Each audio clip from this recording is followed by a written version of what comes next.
것으로 내다봤습니다. 또 배차 시간은 3분 30초에서 최대 12분까지 길어질 것으로 예상했습니다.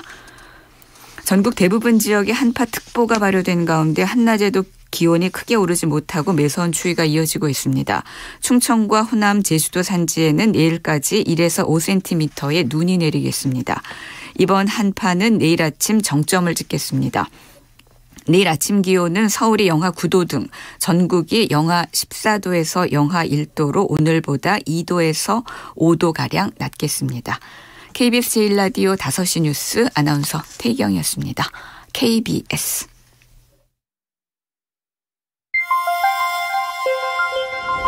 대한민국 중심 채널 KBS 1라디오.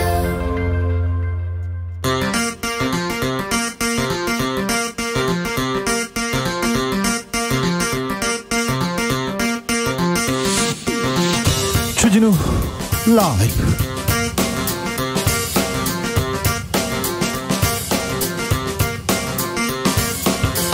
2022년 11월 30일 수요일입니다. 안녕하십니까, 주진우입니다.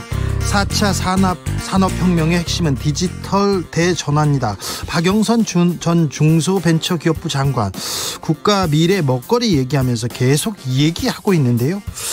국민의힘도 민주당도 죽었다면서 정치권에 대해서는 비판 쏟아냅니다. 디지털 대전환, 정치권 대전환 과연 가능할까요? 박영선 전 장관에게 직접 들어봅니다.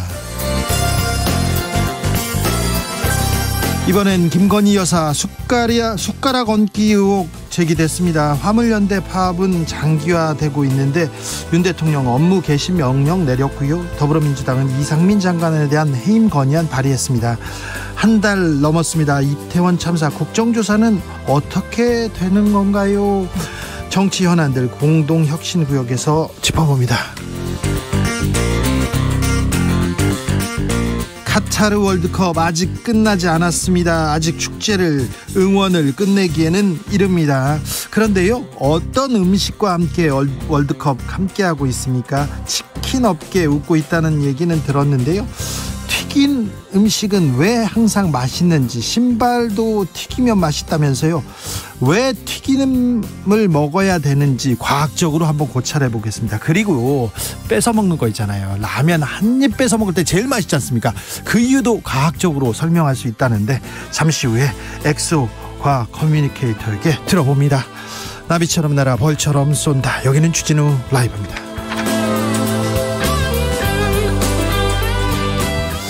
오늘도 자중자애, 겸손하고 진정성 있게 여러분과 함께 하겠습니다. 지금도 기억하고 있습니까? 11월의 마지막 날입니다. 2022년도 한 달 남았는데 올해 벌써 다 갔어, 이게 뭐야, 유유유 하는 분도 있지만 아직 우리에게는 한 달이 남아 있습니다, 이렇게 얘기하시는 분도 있습니다. 연초에 세운 계획들 계획대로 잘 이렇게 이행하고 계시죠? 네. 2022년 한 달 마지막 잘 정리하고 계시죠? 12월 한 달 동안 어떻게 보낼 건지, 계획대로 어떻게 보내고 계신지 알려주십시오. 한 달 잘 보내면 1년 잘 마무리할 수 있습니다. 여러분의 지혜 들어보겠습니다. 샵 9730, 짧은 문자 50원, 긴 문자는 100원이고요. 콩으로 보내시면 무료입니다. 그럼 주진우 라이브 시작하겠습니다.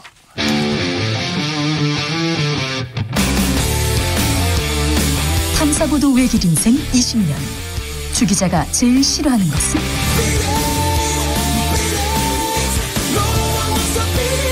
이 세상에서 비리와 부리가 사라지는 그날까지, 오늘도 흔들림 없이 주진우 라이브와 함께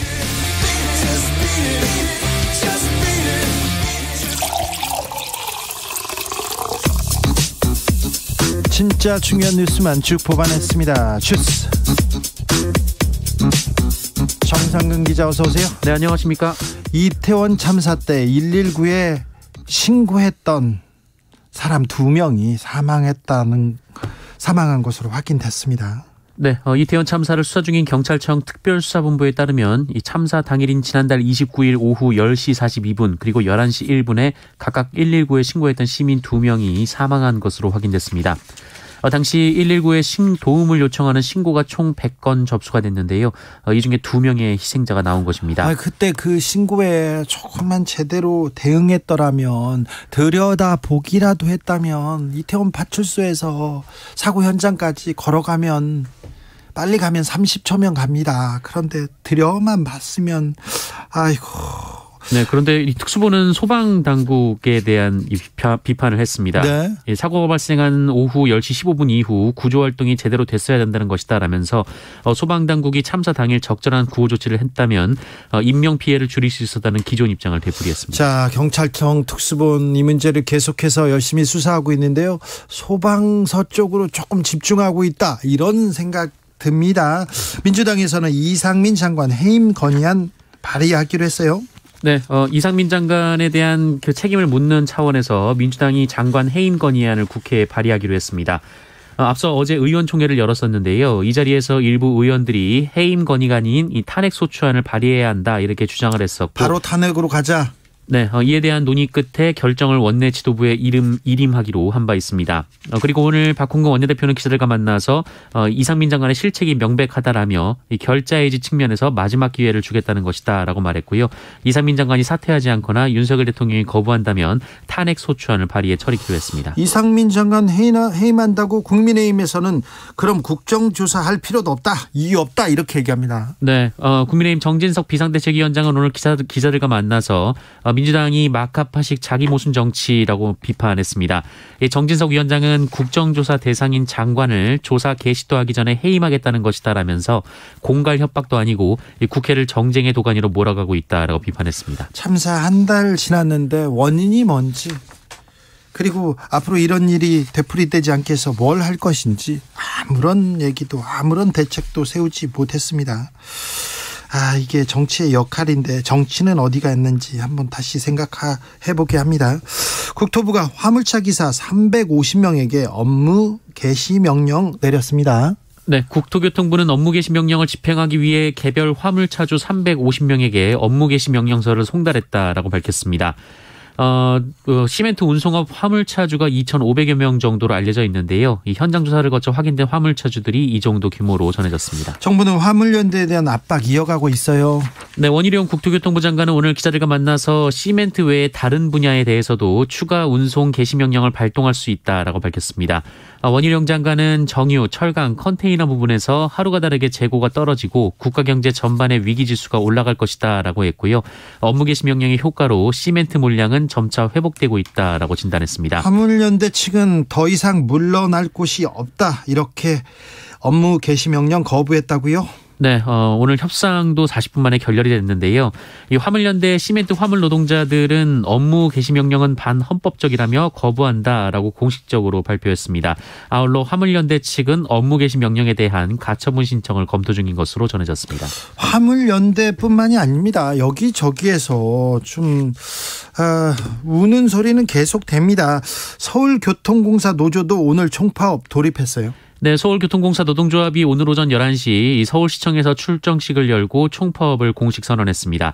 서울교통공사 노조의 파업은 2016년 9월 이후 6년 만입니다. 서울교통공사는 1노조인 민주노총 소속, 그리고 2노조인 한국노총 소속 등이 있는데요. 양대 노조로 구성된 연합교섭단이 어젯밤 사측과 늦게까지 협상을 벌였지만 결렬된 바 있습니다. 그러면 지하철 운행에 지장을 주죠? 네, 도시철도는 필수 공익 사업장이어서 이 지하철이 아예 멈추는 것은 아닙니다만 운행 편수는 줄어들 수밖에 없습니다. 서울시는 파업에 대비해서 대체 인력을 투입해서 이 출근 시간대는 평상시와 같은 운행률을 유지했습니다만 비혼잡 시간대를 기준으로 열차 간격이 다소 길어졌습니다. 오세훈 서울시장도 강경 대응 나섰어요? 네, 오세훈 시장은 표면적인 이유는 구조조정과 혁신안 철회지만 화물연대 파업과 배경이 연결돼 있다라고 주장했고요. 그 주장의 근거는 그런 느낌을 강하게 받을 수 있는 장면이 목격됐다라고 말했습니다. 느낌을 강하게 받을 수 있는 장면이 목격했다. 느낌을 강하게 받을 수 있는 목격됐다. 이게 뭐 지금 네 가지가 지금 근거가 약하다는 얘기 아닙니까? 네, 오세훈 시장은 이 노조의 대화 요구에 대해서는 노사 협상에 시장이 개입하는 것은 바람직하지 않다라고 거부했습니다. 참 강경 대응, 엄정 대응, 법대로 다 좋은데요. 여기저기에서 지금 노동자들의 목소리가 지금 터져 나오고 있습니다. 여기에 대해서 좀 이야기는 들어보고 좀 해결하려고 노력하는 그런 자세는 보여야 될 텐데 일단 뭐 이렇게 강경 대응 얘기하니까 서로 화나가지고 이 협상장에도 앉지 않는 이런 모습 참 국민은 피해를 고스란히 받는데 이런 생각도 해봅니다. 안타깝네요. 검찰이 50억 클럽 논란에 대해서 곽상도 전 의원한테 징역 15년 구형했네요. 네, 아들의 퇴직금 등 명목으로 대장동 일당에게 거액의 뇌물을 수수한 혐의를 받고 있는 곽상도 전 국회의원에게 검찰이 징역 15년을 구형했습니다. 징역 15년이요? 네, 또한 이 뇌물 공여자로 기소된 화천대유 대주주 김만배 씨에게는 징역 5년, 이 정치자금 공여자인 남욱 변호사에게는 징역 1년을 구형했습니다. 뇌물 공여자보다는 수수자가 더 많이 이렇게 엄하게 처벌받는 건 맞는데 징역 15년이요? 검찰이 뭐라고 했습니까? 네, 검찰은 이 김만배 등이 지방자치 권력과 유착해서 불법적인 수익을 추구하는 과정에서 이 전 민정수석 비서관이자 국회의원인 곽상도 피고인과 또 다른 유착을 형성해 부정을 저질렀다라고 주장했습니다. 곽상도 전 의원은 이 검찰은 직접적인 증거를 하나도 제시하지 못하고 김만배나 누구에게 들었다는 얘기들 뿐이다라고 반박했습니다. 네, 곽상도 전 의원만 지금 50억 클럽 관련 당사자 중에는 수사를 받고 재판을 받고 있는 것 같은데요. 수사를 하고 있는데 진도가 안 나갑니다. 그런데 앞으로 김용, 정진상 두 사람의 재판 어떻게 될지 참혹 궁금해집니다.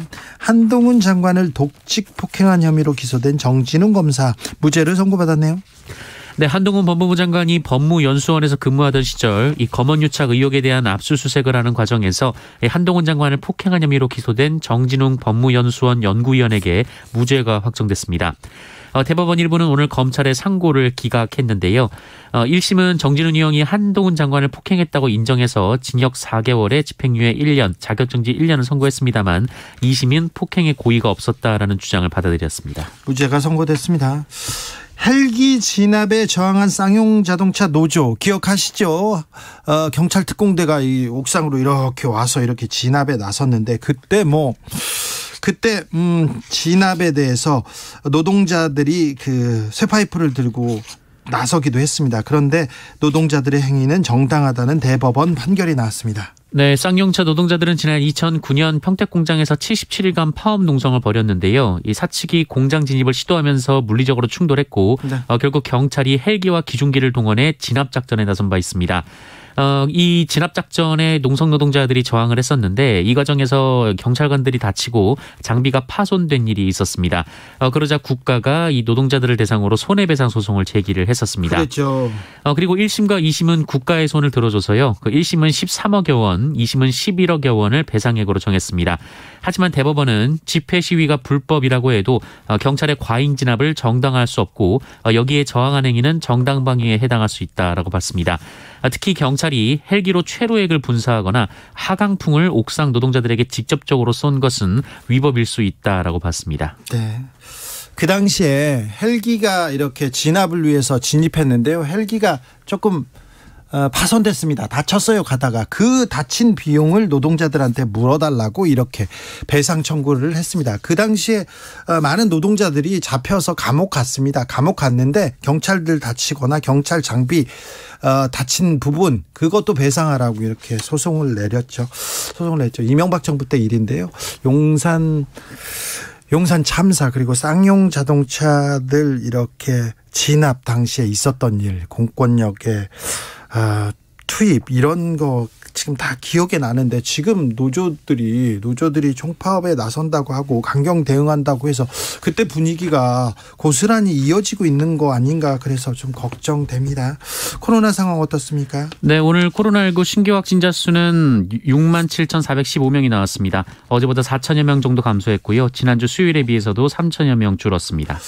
10월 달 생산이 30개월 만에 최대폭으로 감소했다고 합니다. 경제 상황 녹록지 않고요. 사실 매우 나쁩니다. 이 부분에 대해서 조금 더 집중하고 대처를 해야 될 텐데, 대책을 세워야 되는데 여기에 대한 대책이 없어서 아쉽네요. 주스 정상근 기자와 함께했습니다. 감사합니다. 고맙습니다. 12월 한 달 남았습니다. 한 달이나 남았습니다. 이건 꼭 하겠다, 이런 분들 많습니다. 4651님께서 26년 동안 애들 셋 열심히 키웠으니까 12월에는 신랑과 전국 일주 하려고 지도 쫙 펴놓고 열심히 체크 중입니다. 설레고 괜히 뿌듯해집니다. 어디로 갈까요? 얘기했는데 전국 일주라고 했으니까 전국을 다니셔야죠. 한 달이요?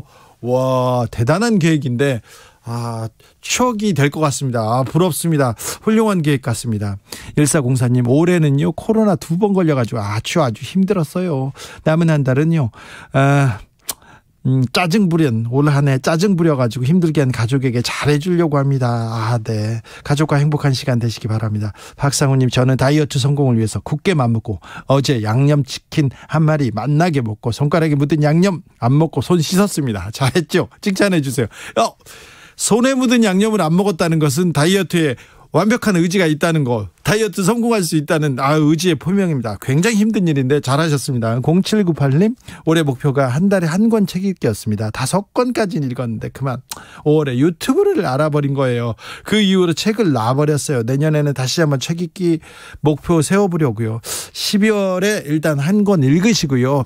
유튜브 이렇게 가려서, 좋은 유튜버들도 많습니다. 그래서 가려서 봐야 됩니다. 주변 사람들한테 좀 물어보시고요. 네, 이상한 유튜버들 이렇게 따라다니시고 그러면 큰일 납니다. 네.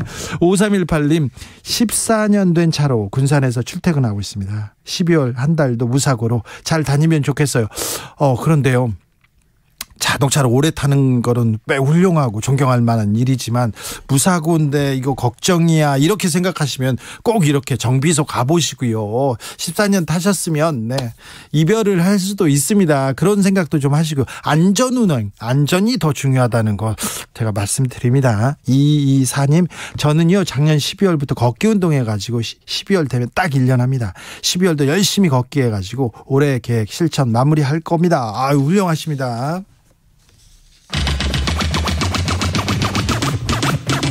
주진우 라이브.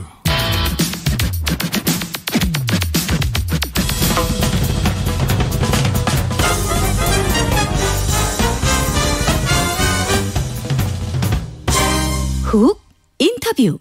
모두를 위한, 모두를 향한 모두의 궁금증 훅 인터뷰. 날씨가 엄청 추웠죠. 오늘 아침에. 지금도 춥지요.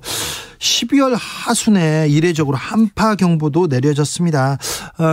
수도권에 특별히 서울에도 첫눈이 내렸다는 얘기도 있는데 목격자가 지금 많지는 않습니다. 그러니까 나는 안 봤어, 그런 사람들은 첫눈 다르게 정하시면 됩니다. 그런데 이렇게 갑자기 추워진 이유는 뭔지 좀 알아볼게요. 반기성 K웨더 센터장, 안녕하세요. 네, 안녕하십니까. 사흘 전에는 여름 날씨였어요. 반팔을 입은 사람을 봤거든요. 그런데 갑자기 이렇게 추워졌습니다. 왜 그런 건가요? 센터장님. 네, 한파주의보가 내려지는 경우는 가끔 있는데 11월에 한파경보가 지금 오늘 아침에는 전국에 걸쳐 내렸거든요. 이게 이제 기온이 굉장히 아주 차가워지는 것인데요. 지난주에 말씀하신 것처럼 지난주에는 평년도보다 5도에서 8도 이상 높은 기온을 보였는데, 이렇게 따뜻했던 게 북극 진동 지수가 양해 지수를 보이면서 북극의 한기를 막아주었기 때문입니다. 그런데 이제 지난 주말부터 북극 진동 지수가 음해 지수로 바뀌면서 제트기류가 한반도 쪽으로 깊이 내려오면서 북극의 한기가 남아있기 때문에 이렇게 갑자기 추워진 것이죠. 알겠습니다. 진동지수, 음해지수, 제트기류 잘 모르겠고요. 언제까지 추울 예정입니까? 일단 내일이 이번에 이제 가장 추울 거로 보고 있고요. 내일까지는 춥겠네. 추워요. 내일 추워요. 가장 춥고요. 가장 춥다. 평년 기온보다 추운 것은 다음 주 화요일까지. 예. 계속 평년보다는 추울 것으로 예상하고 있습니다. 다음 주 화요일까지는 평년보다 춥다. 조심해라. 내일이 가장 춥다. 네. 그런데요, 센터장님, 하루 만에 10도 이상 이렇게 떨어졌잖아요. 이거 괜찮은 건가요? 굉장히 좀 이례적인 거죠. 네. 그러니까 실제로 오늘 아침에 전국에 한파경보가 발령됐는데, 발령된 기준에 보면 아침 최저 기온이 전날보다 15도 이상 떨어지면서 3도 이하이고 평년값보다 3도가 낮을 것으로 예상될 때 경보가 내려지거든요. 한파도 이제 주의보가 있고 경보가 있는데 또 오늘 아침은 11월에는 사상 처음이죠. 경보가 발령된 거는. 그러니까 급격하게 이렇게 기온이 떨어졌고요. 네. 이런 상태는 굉장히 좀 보기 드문 거로 보시면 될 것 같습니다. 센터장님, 그러면요, 이제는 겨울이 시작됐다고 봐야죠? 네, 그렇죠. 이제는 겨울이 시작됐다고 보는 게 맞겠죠. 올 겨울 춥습니까? 어떻습니까? 일단 올 겨울은 좀 추울 거로 보고 있습니다. 현재 동태평양 해수 온도가 낮은 라니냐 현상이 3년째 이어지고 있는데 라니냐의 겨울에 우리나라는 좀 추운 경향을 보여요. 그리고 북극 해빙이 평년보다 좀 많이 녹아 있고요. 또 유라시아 대륙의 눈 덮인 면적도 평년보다 넓기 때문에 굉장히 좀 추울 수 있는 요소들은 많습니다. 일단 12월은 평년보다 추울 것으로 보고요. 네. 또 1월 중순까지도 평년보다는 좀 추운 겨울로 TV에 대해서는 일단 예상을 하고 있고요. 다만 이제 1월 하순서부터는 기온이 평년과 좀 비슷하지 않겠나. 네. 다만 이제 올해 겨울 기온 변화는 굉장히 좀 클 것으로 보입니다. 그러니까 한파가 내릴 때는 매우 추운 날씨가 됐다가 네. 일단 한파가 물러갈 때는 기온이 좀 더 높이 올라가는 이런 형태가 되지 않겠나 봅니다. 올 겨울은 추울 것이다. 알겠습니다. 센터장님, 근데요, 매년 이렇게 점점 더 추워진다는 사람이 있고요. 아니야, 예전이 더 추웠다는 사람도 있는데 뭐가 맞아요? 사실 지금 통계를 보면 이제 매년 따뜻해지는 게 맞죠. 따뜻해지는 게 맞습니까? 네, 평균 기온으로 보면 그렇습니다. 예. 다만 이제 이게 기후변화로 인해서 급작스럽고 강력한 한파가 내려올 때가 좀 있다 보니까 네. 치고 나서 더 추워졌다는 체감치를 느끼시는 분들이 좀 있는 것 같은데요. 네. 통계를 보면 우리나라 겨울은 계속해서 따뜻해지고 있어요. 기상청 발표에 따르면 과거 30년 대비 최근 30년 통계를 보면 겨울이 22일이 짧아졌거든요. 그렇죠. 그 겨울 시작일도 옛날에 11월 29일이었는데 지금은 12월 4일로 늦어졌죠. 네. 올해는 좀 빨랐죠. 예. 그러면 이제 기후 예측도 장기 예측도 보면 현재 같은 그러니까 고탄소 시나리오 이런 배출될 경우 같은 경우는 한 2080년에 가면은 지금보다도 겨울이 한 68일 정도가 짧아질 것으로 봅니다. 알겠습니다. 센터장님, 우리나라에서는요, 추위 속에서도 겨울에도 한겨울에도 공사장에서 일하고 있지 않습니까? 이런 분들은 어떤 점 조심해야 됩니까? 한파 상황에서 이제 장시간 야외 현장에서 일을 하게 되면은 저체온증이라든가 동상 이런 건강장애를 입을 수가 있죠. 따라서 일단 방한 장구를 좀 챙겨 입고요. 보온 흡수성을 갖춘 옷으로 3겹 이상 입는 것이 중요하고요. 작업 환경에 맞게 모자라든가 두건이라든가 마스크라든가 또 보온 방수 기능이 있는 장갑, 신발 등을 착용을 하시고 좀 젖은 의복은 즉시 갈아입는 것이 좋고요. 다음에 작업 현장에서는 따뜻한 물을 좀 자주 마셔주는 것이 좋고요. 다음에 이 작업장 환경장에는 좀 따뜻한 장소를 만들어주는 것이 좋습니다. 그래서 수시를 좀 씌워주는 것이 좋고요. 특히 이제 근로자들 같은 경우 이런 좀 고혈압이라든가 뇌 심혈관 질환자들 같이 좀 민감군에 속하신 분들은 미리미리 중간중간에라도 건강 상태를 점검하는 것이 매우 중요합니다. 보일러 터졌다 이런 분들도 많거든요. 일반 가정에서는 이 추위, 이 겨울 어떻게 대비해야 됩니까? 수도 계량기 같은 건 영하 5도 미만의 날씨에 동파할 확률이 높아지죠. 그러니까 이미 오늘 같은 경우도 이제 동파할 확률이 높아지는 날씨인데 영하 10에서 15도 날씨가 지속되면 수돗물을 가늘게 흘려보내야만 동파를 막을 수가 있고요. 또 수도 계량기 동파 방지를 위해서는 헌옷이나 솜 등을 넣어주는 것이 좋은데 이게 이제 수돗물 수온이라든가 외부 온도 차이로 결로가 발생돼서 물기를 흡수해서 오히려 취약해질 수가 있거든요. 그러니까 반드시 비닐봉투에다 헌옷이나 솜 등을 넣어서 물기에 접촉되지 않도록 해주는 것이 좋습니다. 수도 계량기가 얼었다면 뜨거운 물을 갑자기 사용하면 고장날 수가 있기 때문에 네. 따뜻한 물속을 이용해서 계량기와 주변을 감싸서 천천히 녹여주고요. 많이 동파되었다면 지자체별로 상하수도 사업소가 있습니다. 예. 이걸로 빨리 신고하시는 것이 좋겠네요. 알겠습니다. 센터장님, 혹시 AI 아니세요? 아니세요? 돌발 질문에 이렇게 그냥 1, 2, 3, 4 기승전결로 이렇게 대답하십니까?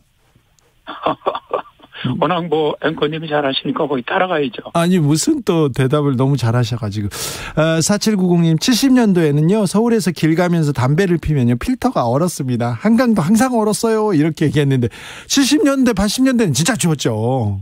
아 정말 추웠죠. 그때는 뭐 한강에서 아이스 뭐 스케이트 많이 타고 그랬지 않습니까? 그렇죠. 그때 한강이 늘상 얼어 있었거든요. 네. 지금은 뭐 겨울이 돼도 거의 어는 걸 보기가 좀 쉽지 않죠 이제는. 예. 그러니까 옛날에는 맨날 저희 어렸을 때도 매일 이렇게 눈이 와가지고 겨울에는 썰매 매일 탔었는데 그리고 얼음 이렇게 저수지 가서 얼음 지치기는 일도 했었는데 요새는 그런 재미는 별로 없는 것 같아요. 아무튼 이번 겨울 가끔 한냉 질환으로 사망하는 분들 얘기 나오잖아요. 어떻게 대비해야 됩니까? 아무래도 특히 이런 한냉 질환에 좀 약한 분들이 어르신들입니다. 어르신들이 일반 성인보다는 체온 유적이 취약하고요. 그렇기 때문에 한파할 때는 가급적 외출을 좀 자제하는 것이 좋고요. 네. 보온에 좀 신경을 쓰시고 네. 또 난방이 적절하지 않은 실내에서 지내는 경우는 한냉 질환 발생에 각별히 좀 이슈하는 게 좋습니다. 알겠습니다. 네. 반기성 K웨더 센터장입니다. 제가 이분이 AI 아닌가 꼭 좀 취재해보고 싶어요. 감사합니다. 네, 고맙습니다. 교통정보센터 다녀올게요. 임초희 씨. 네, 이 시각 교통정보입니다. 현재 고속도로 상황입니다. 대구 외곽고속도로 달서 쪽 파군제 나들목이 2차로에 사고 있습니다. 주의해서 지나시고요. 수도권에선 수도권 제1순환고속도로 구리에서 판교 쪽, 구리 남양주 요금소부터 강일까지 많이 밀립니다. 이후 하남분기점에서 서하남 쪽으로도 막히고요. 좀 더 지나 성남요금소와 판교 분기점 사이도 정체인데 성남 부근 5차로에는 고장난 화물차가 있으니까 주의하시기 바랍니다. 서울 시내는 분당수소로 도심 방향, 복정부터 탄천 1교까지 막히고요. 강변북로 구리 쪽은 방화대교부터 양화대교, 다시 마포대교에서 영동대교 쪽으로 정체인데요. 영동대교 부근 3차로에 고장난 차가 있습니다. 주의하시고요. 이후 천호대교 부근에서 교통량 늘었습니다. 올림픽대로 잠실 방향은 행주대교부터 월드컵대교, 그리고 노량진 수산시장에서 청담대교까지 답답합니다. KBS 교통정보센터에서 임초희였습니다.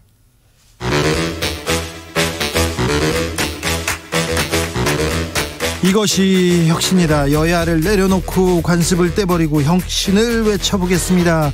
다시 만난 정치 공동혁신구역. 수요일 주진우 라이브는 정쟁 비무장지대로 변신합니다. 대한민국 정치를 위해서는 날선 공방 환영합니다. 자, 주진우 라이브가 지정했습니다. 여야 혁신위원장 3분 모셨습니다. 천하람 국민의힘 혁신위원. 네, 안녕하세요. 전남순 천하람입니다. 장경태 민주당 의원. 네, 안녕하세요. 장경태입니다. 용해인 기본소득당 의원 오셨습니다. 네, 안녕하세요. 네, 장경태 의원은 핫합니다. 연일 언론에서 나와요. 네. 핫해요. 네, 괴롭습니다. 자, 김건희 여사 캄보디아 소년 수술에 숟가락 얹었다, 이런 기사가 나오고 있더라고요. 무슨 얘기입니까? 네, 이 로타군 이야기인데요. 김건희 여사가 이 로타군을 만나고 여러 가지 화보 촬영하고 나서 대통령실은 이 국내외 후원 문의가 쇄도하고 있고 마침내 생명의 길이 열렸다, 본인이 주선했다는 식으로 이야기를 했는데, 그런 기사 많이 나왔어요. 예, 뉴스버스 보도에서도 그제 이 보도가 되었습니다. 이 비영리 의료법인인 위드 헤브론 측에서 로타군은 이미 한국 치료 계획이 예정된 상태였다, 김건희 여사 때문에 그런 것이 아니다라고 이야기했고요. 또 마찬가지로 위드 헤브론이 운영하는 공식 블로그에도 지난 5월에 이미 로타군의 상태가 소개되어 있습니다. 그래서 이 8월 이후에 한국 의료진 방문 이후에 치료할 예정이다라고 되어 있는데요. 갑자기 이 11월에 방문한 김건희 여사 때문에 마치 수술이 이루어지는 것처럼 네. 얘기를 해서 숟가락 얹었다 이렇게 표현했죠. 한국에서 치료받기로 한 그 캄보디아 소년이었는데 갑자기 김건희 여사가 거기 가서 숟가락을 얹었다, 이 얘기입니까? 네, 그렇습니다. 근데 또 화보 촬영 이런 건 너무 과한 표현 아닙니까? 그리고 많이 순화해서 지금 화보 촬영을 한 겁니다. 네.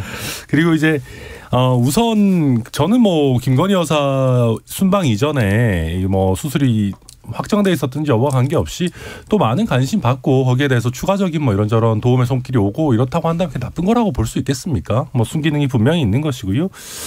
다만 이제 장경태 의원이 이제 김건희 여사 관련해서 핫하신 게 개인적으로는 좋은지 나쁜지 모르겠습니다만은 너무 길어요. 약간 투머치 같은 느낌입니다. 이게 뭐 박지원 전 민주당 비대위원장도 얘기했습니다마는 이게 지금 김건희 여사 가지고 이렇게까지 할 일인가? 네, 저는 근본적으로 그런 부분에 좀 문제의식 갖고 있습니다. 저도 비슷한 문제의식을 갖고 있는데요. 대통령실이 이 사안을 너무 키우고 있다라는 생각이 사실 좀 들어요. 장경태 키워주기. 네, 거의 뭐 장경태 안 했어도 제가 이렇게 사실관계를 공방으로 끝날 일을 사실관계를 확인하게 만들잖아요. 그래서 이게 벌써 사실은 꽤 오래 지난 일인데도 불구하고 여전히 이 이슈가 정치권에서 중요하게 논의되고 있다는 것 자체가 사실 윤석열 정부가 여러 가지로 좀 곤경에 처해 있을 때 자꾸 이런 가십성으로 어떤 해결책을 찾으려고 하는 것이 아닌가라는 생각이 저는 오히려 들더라고요. 아니 근데 이거 뭐 저희가 한 게 아니고 사실 장경태 의원님이 해가지고 좀 저희는 조명 안 썼다 이렇게 얘기하고 있는 건데. 자, 청담동 술자리 의혹도 네. 처음에는 민주당이 이렇게 의혹을 폭로했다가 망신당했어요. 그렇죠. 근데 그 이후에 대통령실 그리고 한동훈 법무부 장관 이 논란을 이 판을 접을 생각이 없는 것 같아요. 아니 근데 이제 뭐 물론 저희도 책임질 부분 책임 안 지고 뭐 부끄러운 부분들이 있습니다만은 아니 최소한의 의미 있는 사과도 안 나왔잖아요. 그러니까 뭐 김우겸 의원 대변인 사퇴는커녕 뭐 저희는 사실 의원직도 내려놔야 되는 거 아니냐 생각하는데 이 정도 되면. 근데 뭐 대변인도 제대로 내려놓지도 않고 사과하면서도 뭐 그런 상황 또 되면 또 할 거다. 그게 무슨 사과입니까? 그러니까 이런 상황에서 저희가 뭐 김우겸 의원 뭐 그냥 넘어갑시다 이럴 수는 없는 거거든요. 그리고 이게 국회의원의 좀 최소한의 무게감에 관한 이슈니까 아니 국회의원이 좀 찌라시 언론보다는 좀 나아야 되지 않겠습니까? 아무리 그래도 헌법기관인데. 네. 정권은 증언만 가지고 압수수색하고 이 구속을 하는 마당에 야당은 증언을 가지고 질문도 못합니까? 그러니까 이런 부분이 불공정하다는 거죠. 이게 바로 이 윤석열 정권이 말하는 공정과 상식인지 야당이 할 수 있는 유일한 수단입니다. 질문은 해야 됩니다. 물어야 되는데 조금 확인은 했어야죠. 뭐 좀 더 보강하고 근데 당사자가 증언한 부분까지 저희가 신뢰하지 않고 하다 보면 당사자 안 만났잖아요. 그러니까요. 그거는 좀 부족한 부분이 있었다 봅니다. 네. 자, 그런데 장경태 의원을 왜 청담동 술자리 문제로 왜 고발을 했습니까? 제가 이제 소위 질의 과정 김의겸 의원님 질의 과정에서 있었던 내용을 제가 이제 최고위 모두 발언 시간에 이제 그 영상을 상영했거든요. 그랬다 보니까 뭐 아마도 그렇지 않았을까요? 뭐 그런 생각이 났는데 왜 고발했는지 잘 이해는 못 하고 있습니다. 장경태 의원은 다른 김건희 여사 관련돼서도 이렇게 고발당했는데 지금 윤석열 정부 그리고 국민의힘에서 지금 장경태 의원 과도하게 지금 띄워주기 하는 거 아닙니까? 저도 그런 면이 있다고 생각합니다. 그렇죠. 예, 그러니까 물론 장경태 의원께서 이제 팩트 체크 온전하지 않게 뭐 조명 얘기나 아니면 사실은 이게 더 탐사 이거를 사실 최고위원회에서 틀지만 않았어도 이게 민주당 전체 리스크는 안 됐을 텐데 민주당에서 봤을 때는 아쉬운 면이 있겠지만은 아니 이거를 굳이 또 저희 대통령실에서 뭐 고발하고 이럴 필요까지는 저는 없다고 생각하거든요. 그러니까요. 그냥 뭐 비판하고 넘어가면 되는 정도 아닌가. 그러니까 국민이 또 이제 사실관계가 드러났으니까 판단할 텐데 고발까지 갔습니다. 네, 아무래도 대통령님이 바로 직전까지 검찰총장을 하셨던 분이어서 그런가 어떤 정치적 책임의 무게에 대해서 좀 잘 모르고 계신 것이 아닌가. 오로지 책임의 문제를 어떤 형사사법적인 문제로 풀어가려고 하는 것이 좀 이 사안에서도 고스란히 드러나는 것이 아닌가. 네. 이제는 좀 우리나라 행정부의 수반으로서의 자세를 좀 갖추시는 것이 필요하지 않을까라고 생각합니다. 오늘 국무회의에서 어떤 고통이 따르는지 보여줘야 한다 이러면서 유튜버들이 법무부 장관 자택 앞에 갔던 거에 대해서 국무회의에서 이 얘기를 했습니다. 대통령실에서 꼭 이 얘기를 전했어야 될까 이런 생각 때문에. 그러니까 뭐 아무래도 이제 대통령께서는 본인의 내각의 구성원을 이런 식으로 이제 어떻게 보면 불법 행위의 피해자로 만들고 싶지 않다라는 생각이 있으시겠죠. 제가 봐도 좀 공포스럽더라고요. 만약에 저희 아들과 뭐 와이프가 집에 있는데 이런 뭐랄까요, 이게 취재 목적도 아니라 너도 한번 당해봐라 이거잖아요. 너도 다른 사람들이 압수수색할 때 어떤 마음인지 당해봐라 이런 심정으로 와가지고 보복하려는 목적으로 쿵쾅거리고 뭐 도어락 따려고 하고 이런 사람들, 이거는 제가 봤을 때는 이게 한동훈 장관이 법무부 장관이고 아니고를 떠나서 누구에게도 적절하지 않은 일이거든요. 그러다 보니까 이게 단순히 한동훈 장관을 위해서가 아니라 이런 일은 좀 없어져야 되는 거 아니냐, 그런 취지에서 말씀하신 것 같습니다. 뭐 당연히 취재 목적이고요. 방금 도어락을 따려고 했다고요? 그러니까 도어락 번호를 눌렀지 않습니까? 아니, 노크를 하는 과정에서 눌렸을 수는 있으나 그걸 가지고 도어락을 따려고 했다 마치 가택 무단 침입하는 것처럼 얘기하시면 조금 좀 부적절한 것 같고요. 어찌됐건 네. 취재 목적이고 공인이기 때문에 그런 부분들까지 좀 존중해 주셨으면 좋겠습니다. 자, 화물연대 얘기로 넘어가겠습니다. 화물연대 파업, 지하철 공사 파업, 그리고 여기저기에서 파업 얘기가 나옵니다. 윤석열 정부에서는 법대로 강경 대응을 외치고 있는데 너무 많은 곳에서 지금 이거 뭐 못 살겠다는 분노의 목소리가 나옵니다. 파업까지 얘기가 나옵니다. 네, 그런데 뭐 일단 개별적으로 다 저희가 잘 대응을 해야 되겠습니다만은 제가 봤을 때는 파업을 하는 분들도 좀 과한 부분들이 있습니다. 물론 뭐 원론적으로 저희가 잘 설득하고 타협해서 좋은 방안을 만들자 뭐 이런 얘기 뭐 누가 못 하겠습니까만은. 네, 그런 노력도 필요하죠. 그런 거 필요합니다. 근데 지금 화물연대 같은 경우도 6월에도 파업을 했다가 지금도 또 안전운임제 영속화라고 해서 지금 총파업까지 해가지고 우리나라 물류를 완전히 마비시키고 있거든요.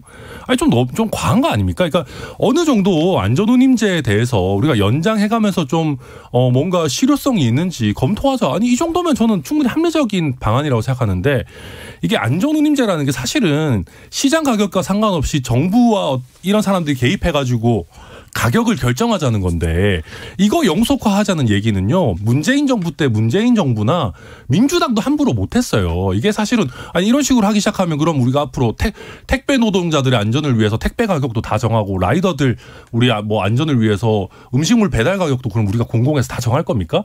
그러니까 이 간단한 문제가 아닌데 이걸 총파업한다고 우리가 무조건 따라가야 되는 그런 이슈는 아닙니다.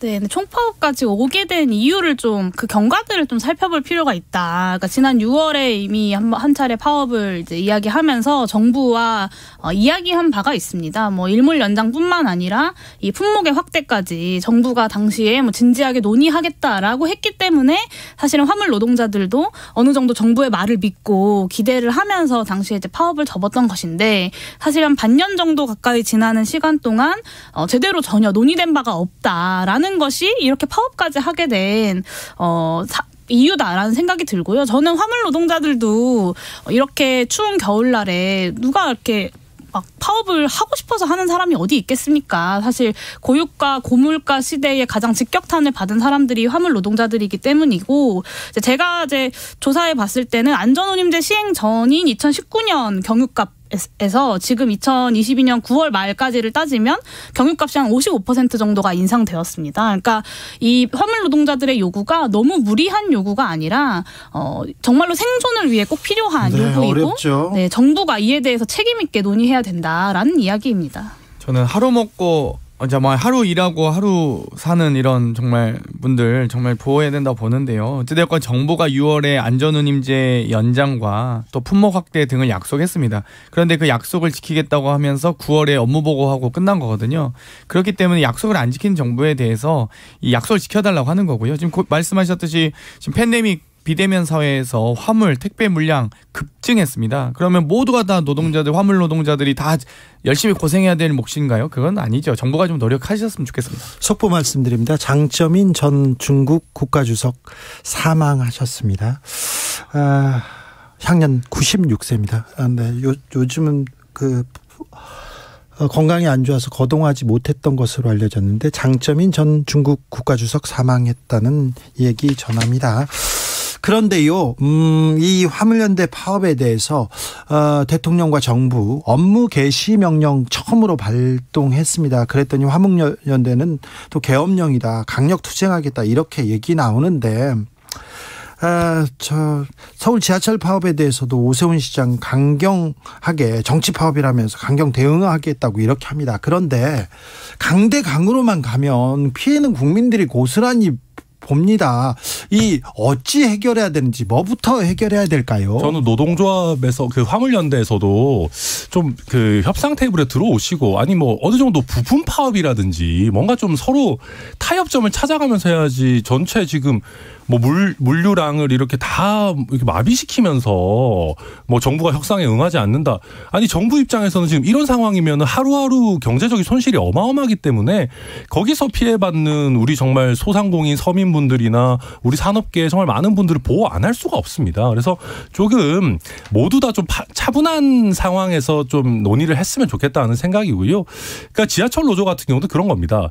지금 그러니까 갑작스러운 총파업인데 사실은 이게 어찌 보면 지금 그 오세훈 시장도 얘기했지만은 이게 지하철 노조만의 문제가 아니라 화물연대에 동조해가지고 이게 판을 키우려는 거 아니냐. 그러니까 그런 형태라면은 이게 더 뭔가 해결이 어려워지는 것이거든요. 네, 이장민 장관이 뭐 하루에 3천억씩 손실이 발생한다. 그리고 뭐 이태원 참사 같은 사회적 참사다 같은 저로서는 사실 정말 그 말은 부적절합니다. 네, 정말 이 장관님이 감정이 있는 사람인가 싶을 정도의 말씀이었는데요. 저는 이 3천억의 손실 누가 만들었냐. 화물 노동자들이 만들고 있는 것이 아니라 무능하고 무책임한 윤석열 정권이 지금까지 방치해왔기 때문에 이 부작위가 만든 것이라고 생각합니다. 아니, 저희 정권 잡은 지 6개월 됐습니다. 이거 뭐 문재인 정부에서도 윤석열 그러면 정부 당시에 화물 노동자와 약속했던 부분이 있잖아요. 약속을 몇 개월 내에 검토하겠다고 했지 6개월 내에 이거를 안전운임제를 영속화한다 이렇게 간단하게 할 일이 아니거든요. 검토했는지도 사실은 밝히지 못하고 있는 그래서 지금 상황이니까. 컨테이너라든지 지금 레미콘 트럭에 대해서는 3년 더 연장하자라는 절충안들을 내고 있지 않습니까? 그런데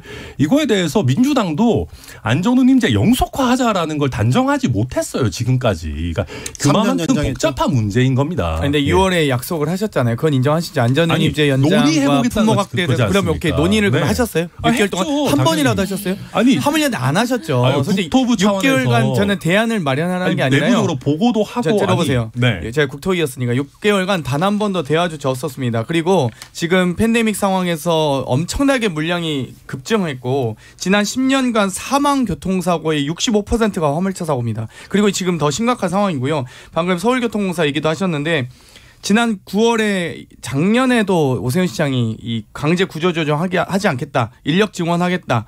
약속했었고요. 올해 5월에도 390명 충원 약속했습니다. 그런데 지금 바로 나왔던 안이 요 근래 나왔던 안이 1,500명 인원을 감축하는 안이랍니다.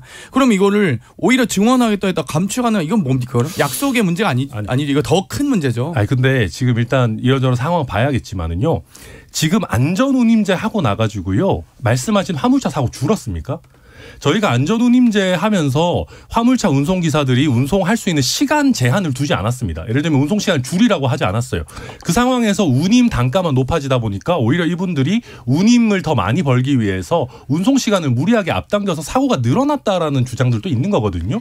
15시간이죠. 평균 노동시간 15시간이잖아요. 그 말씀하시는 건데 그래서 지금 이 고용노동부에서 연구용역하면 하루 12시간 이상 노동 금지돼 있고 60시간 이상 주 60시간 금지돼 있잖아요. 근데 15시간도 그러면 정부에서 노력해서 오히려 이 60시간 넘지 않도록 하루 12시간 넘지 않도록 제한하시면 됩니다. 그래서 저희가 이 안전운임제라는 것이 정말로 안전에 효과가 있는 것인가. 그냥 단순히 화물 노동자들의 어떻게 보면 그냥 수익 증대에만 너무나 기울어진 이런 부분들 아닌가 부작용은 없는가 따져봐야 되는 것인데 이거를 그냥 화물연대에서 다 같이 총파업한다고 해가지고 제대로 된 연구 영역이나 비교 분석 없이 그냥 정책화한다 이거 그런 식으로 국가 정책이 끌려가서 안 되는 거죠. 지난 6개월 동안 윤석열 정부가 그것을 위해서 무엇을 했냐라는 것을 지적하고 있는 겁니다. 아니 이게 6개월 만에 국토교통부에서 내고 있는 자료들 교통사고 사망자 수나 사고 건수 비교는 제가 지난 민생특위 회의에서도 지적을 했었는데요. 이 비교 대상을 잘못 선정해서 안전운임제의 사회적 효과를 깎아내리는데 국토교통부가 동조하고 있다라는 지적을 할 수밖에 없고요. 네. 네, 알겠습니다.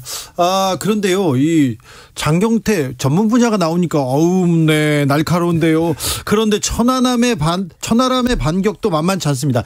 이렇게 대화 테이블에 앉아서 토론을 하고 대화를 하면 제가 보기에는 혁신할 수 있고 타협점이 나올 것 같아요. 이렇게 젊은 정치인들이 앉아서 얘기하면 그 옆에서 용해인 또 따박따박 좋은 말하고 아주 좋습니다. 그런데 안전운임제에 대해서는요, 사고가 줄었나 늘었나 여기에 대해서도 화물연대하고 정부 측이 내놓은 자료와 결과가 아예 다릅니다. 화물연대에서는요, 뭐라고 하냐면요, 제도 시행 이후에 시멘트 품목 과적 경험이 30%에서 10%로 줄었다. 그리고 컨테이너 12시간 이상 장시간 운행 29%에서 1.4%로 감소했다. 거의 사라졌다. 시멘트 12시간 이상 장시간 운행 비율도 50%에서 27%로 절반 가까이 줄었다. 이렇게 얘기하는데요. 정부 입장은 다릅니다.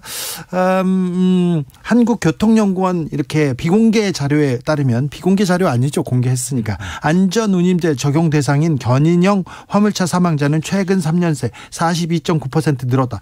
이렇게 너무 통계치가 이렇게 너무 커요. 근데 이걸 가지고도 전문가들이 앉아서 얘기하면 조금 될 것 같은데 마주 앉는 시간이 너무 부족합니다. 정부와 화물연대 관계자들이 협상을 안 한 건 아닙니다만 2번 마주 앉았는데 40분 만에 결렬됐어요. 그래서 입장 차이가 너무 큽니다.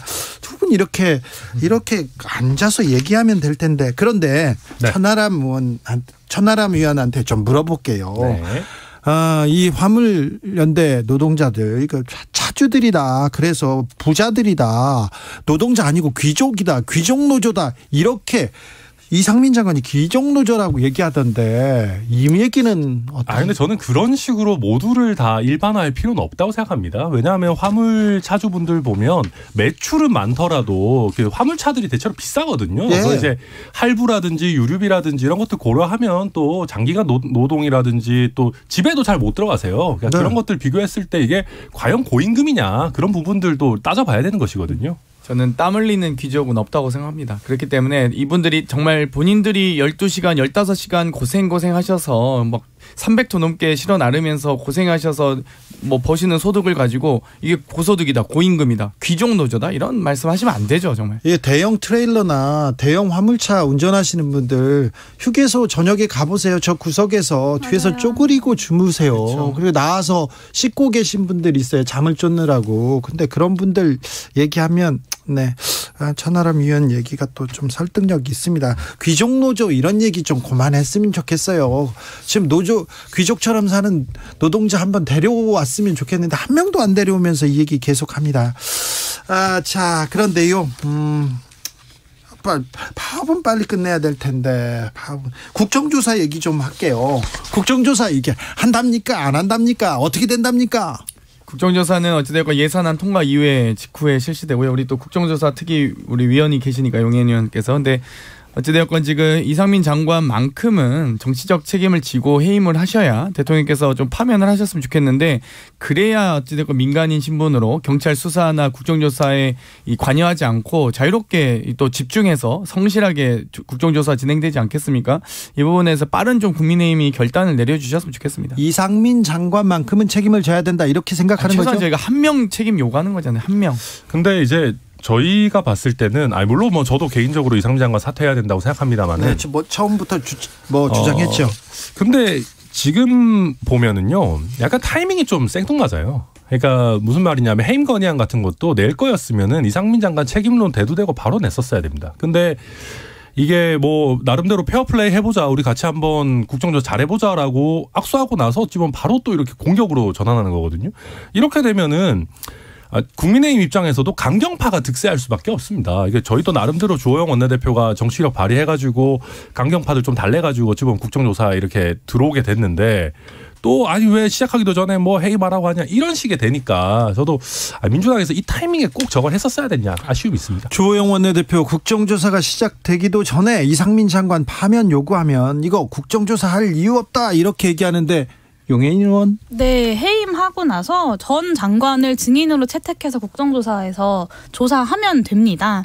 합의의 정신이 이상민 지키기는 아니었잖아요. 이 국정조사 합의안의 정신은 이태원 참사가 발생했던 원인을 제대로 규명하고 이를 통해서 유가족들과 생존자들의 마음을 치유하고 우리가 더 안전한 사회를 만들기 위한 과제들을 확인하는 것인데, 그 합의의 정신을 위반했다? 저는 좀 납득하기가 어렵습니다. 그리고 또 한 가지 말씀드리고 싶은 건, 천하람 위원님께서 이제 강경파가 득세할 명분을 준 거다라고 말씀을 하셨는데, 가장 큰 문제점은 국민의힘에서 가장 강경파가 바로 윤석열 대통령이라는 점입니다. 대통령실 고위 관계자가 이런 얘기했어요. 이상민 장관 해임 건의안 발의에 대해서 윤 대통령이 굉장히 불쾌해한다. 그러면서 이 얘기 나오면 국정조사는 거기서 끝이다. 이렇게 거의 공개적으로 얘기를 했는데. 아니 무슨 우리가 국정조사를 대통령님의 심기 봐가면서 해야 되는 건 아니지 않습니까? 근데 이게 단순히 대통령의 심기만의 문제는 아니에요. 그러니까 진짜로 이제 여당에 있는 많은 분들도 아니 이거는 좀 너무한 건 아니냐. 그러니까 국정조사해서 예를 들면 행안부에서 좀 부족한 점들 구체적으로 얘기하고 거기에 대해서 대안도 얘기하고 거기서 또 이상민 장관 책임질 부분 있으면 그 타이밍에 책임지도록 하는 게 좀 적절하지 않냐. 천하라면 네. 사실 그런데 대통령의 이 심기가 대통령이 굉장히 불쾌한다. 이런 워딩이 기사로 나오고 있는 거에 대해서는 어떻게 생각합니까? 별로 안 좋다고 생각합니다. 특히나 예전에 저희도 뭐 문재인 대통령 경로하셨다 이런 거 할 때 뭔 대통령이 이렇게 자주 경로하나 막 놀리고 그랬거든요. 그래가지고 이런 거 뭐 하려고 나옵니까? 5년에 한 번 하셨던 것 같은데요. 어쨌든 10월 29일 참사 이후에 저희가 오늘 11월 30일이니까요. 민주당 지도부는 한 달 내내 이상민 장관에 대한 책임론을 얘기했고 파면, 해임 요구, 저도 최고위원 모두 발언해서 수차례 했습니다. 그런데도 불구하고 아무도 사과한 사람 없고 아무도 잘못한 사람 없고 아무도 책임진 사람 없기 때문에 결국엔 해임건이 낸 거고요. 사실 오히려 전임 장관이 되셔서 이 기관에서 행안부 차관이 성실하게 조사받고 또 이 이상민 장관 같은 경우는 행안부 또 장관이라 바빠서 국정조사 임할 수 없다라는 핑계 대지 마시고 그냥 민간인 신분 되셔서 증인 출석으로 하시면 됩니다. 그렇게 공정하고 성실하게 성역 없는 국정조사를 위해서 하자는 건데 이걸 반대하시면 어떻게 합니까? 근데 그게 그렇게 간단하지가 않습니다. 그리고 실제로 이게 뭔가 또 민간인 신분이 돼가지고 뭐 증인으로 불러가지고 이상민 장관을 그렇게 하자? 이게 말이 그렇지. 그렇게 따지면은 사실 이상민 장관 같은 경우는 현직에 있으면서 행정안전부의 어떤 내부 자료라든지 이런 것도 없이 그냥 민간인 신분으로 나와가지고 얘기하라는 건데. 폼나게 안 나오면 어떻게 할 거예요? 폼나게 안 나오지 않고 이제 명령을 내야죠. 국정조사는 당연히 나와야 되는 거니까. 근데 사실은 그게 좀 안 맞잖아요. 특히 이제 그 자리에서 있었던 책임자의 자격으로 나와야 되는 부분들도 있는 거라서 네. 그렇게 간단하게 얘기할 건 아니라 생각합니다. 알겠습니다. 네. 오늘 뜨거웠습니다. 공동혁신구역 뜨거웠습니다. 세 분 응원하는 사람들 많습니다. 한치 물러섬 없이 이렇게 토론하는데 김주리님께서 대한민국 정치의 미래를 밝혀준 젊은 정치인들 반갑습니다. 잘합니다. 이렇게 얘기하고 있고요. 1414님 오늘 논의 뜨겁네요. 그래도 세 분 정치인에게서 미래를 봅니다. 이런 분들 많습니다. 더 뜨겁게 토론해 주시고요. 대화해 주시고요. 네, 이런 싸움은 언제든 환영합니다. 공동혁신구역 천하람, 장경태, 용해인 세 분 감사합니다. 네. 고생하셨어요. 감사합니다. 바깥에 나가서 더 싸워도 돼요. 저는 잠시 후에 2부에서 박영선 전 장관과 함께 대한민국의 먹거리 그리고 우리 정치의 대전환에 대해서 고민해보고 토론해보겠습니다. 많은 생각을 하고 공부를 하셨는데 그 생각 궁금합니다. 저는 2부에 6시에 돌아옵니다.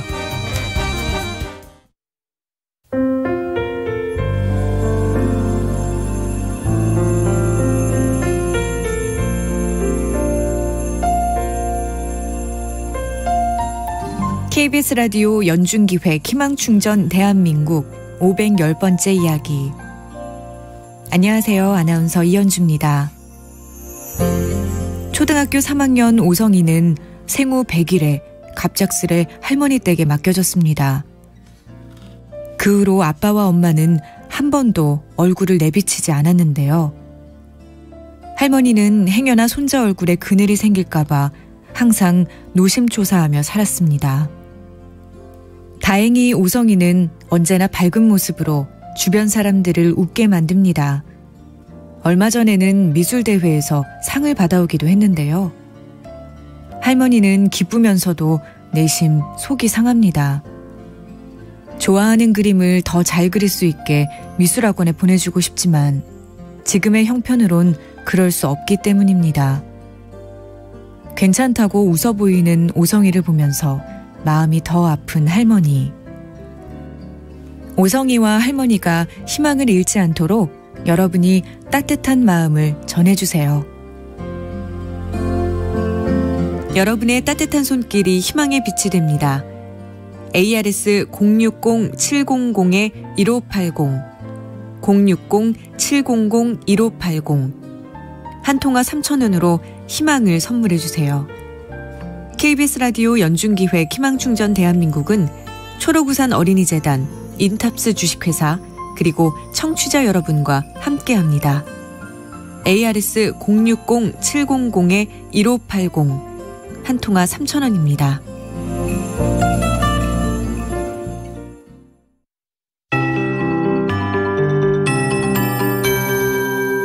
KBS 58분 날씨. 겨울이 언제 오나 싶더니 하루 새 갑작스럽게 찾아왔습니다. 전국에 한파주의보가, 수도권과 강원 영서, 경북 북부는 한파경보가 발효 중인데요. 오늘 아침 서울이 영하 6.9도, 대관령은 영하 10도 선까지 떨어졌습니다. 지금도 서울은 영하 4도 선으로 어제 같은 시각보다 10도 정도 낮습니다. 내일 아침은 이 한파가 절정에 이를 것으로 보여 옷차림 더 따뜻하게 해주셔야겠습니다. 서울이 영하 9도, 대전 영하 7도, 춘천 영하 12도가 예상되고요. 광주 영하 3도, 부산 영하 2도 등 오늘 영상권을 보였던 남부지방도 기온이 더 내려앉겠습니다. 낮 기온은 서울이 영하 1도, 대전 영상 2도, 광주 대구 4도 선에 그치겠습니다.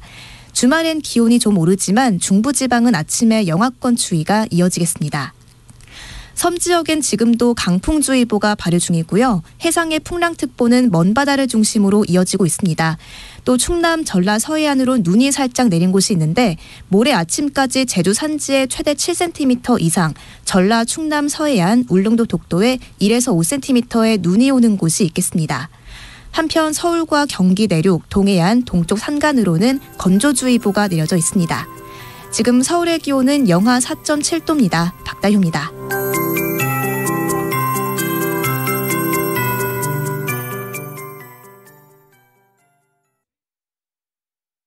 정성을 다하는 국민의 방송 KBS가 6시를 알려드립니다. AM 711kHz, FM 97.3MHz, KBS 1라디오입니다. HLKA.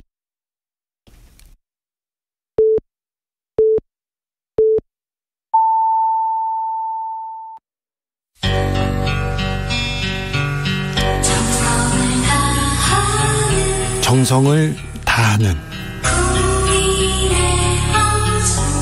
국민의 방송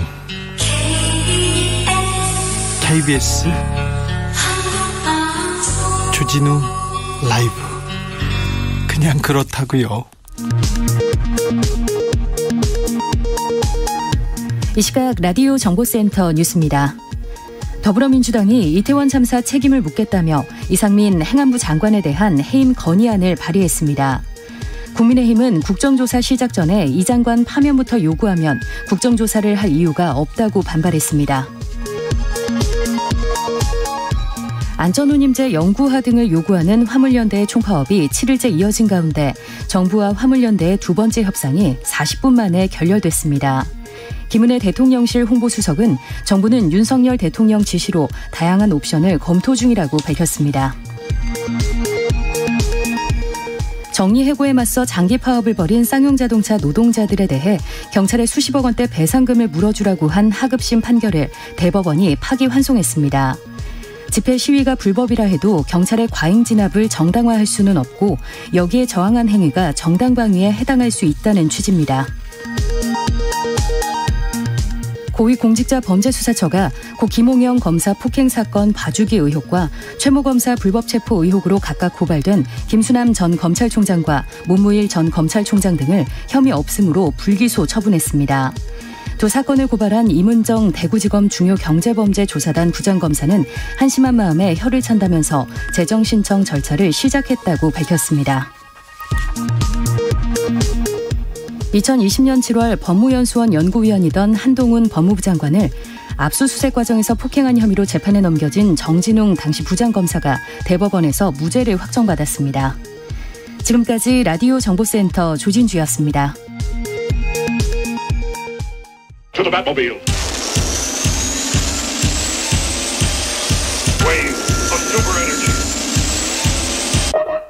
주 기자의 1분.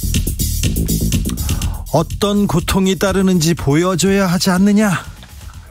영화 대사가 아닙니다. 법무부 장관 자택을 이런 식으로 무단 침입하면 국민들이 어떻게 보겠느냐? 윤 대통령이 국무회의에서 한 말입니다. 이런 얘기를 또 공개하는 건 왜 그런지 좀 저는 이해가 안 돼요. 저는 이 말 듣고요, 영화 대부가 떠올랐습니다. 대부 마이클 꼴레오네가 보복을 지시합니다. 인생에서 가장 확실한 건 역사가 우리에게 알려준 것은 단 하나 사실이 있다. 못 죽일 사람은 없다는 것이다. 살인 명령이죠. 부하는 이겼는데 굳이 왜 다 죽이려고 합니까? 이렇게 묻습니다. 대부는 나는 모두를 죽여야 한다고 생각하지 않는다. 오직 적들을 죽이라는 것이다. 이렇게 얘기합니다. 지시에 따르지 않을 거면 당장 가족들을 데리고 떠나라는 협박도 합니다. 이 나라의 대통령입니다. 서울 한복판에서 158명을 죽게 이 사람들을 죽게 한 구조적 원인과 싸워야죠. 원인 규명과 책임자 규명을 막는 자들과 전쟁을 해야죠. 한반도 평화를 위협하는 세력과 맞서야죠. 경제 위기를 대비하지 못하는 자들에게 호통을 쳐야죠. MBC와 싸우시더니 이번에는 유튜버입니다. 대부에 이런 대사 나옵니다. 친구를 가까이 두어라. 적은 더 가까이 두어라. 가까이 두지 않아도 됩니다. 하지만 무슨 소리를 하는지는 들으셔야 합니다. 그들도 이 나라 국민입니다. 적이 아닙니다. 주 기자의 1분이었습니다.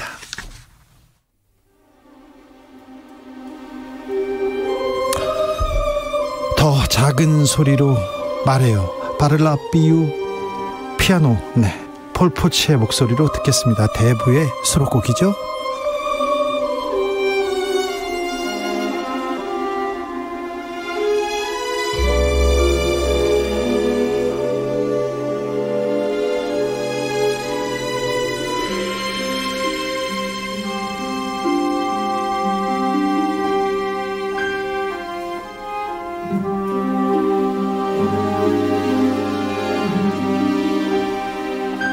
Parla più piano e nessuno sentirà. Il nostro amore via viviamo io e te. Nessuno sa la verità, neppure il cielo che ti guarda da lassù. Parla più piano e vieni più vicino a me. Voglio sentire gli occhi miei dentro di te. Nessuno sa la verità. È un grande amore, mai più grande esisterà.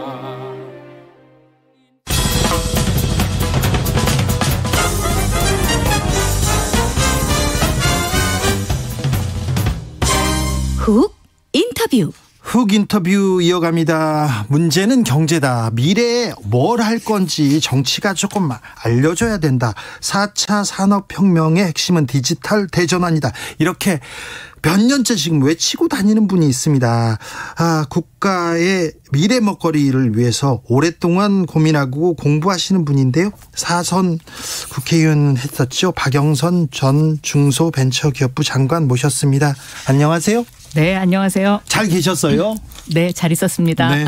박영선이 없어가지고 정치가 지금 방향타가 없어 그렇게 생각하는 사람들도 많아요. 정말로요? 네. 진짜라니까요. 저는 진실을 말하는 기자인데요. 감사합니다. 네.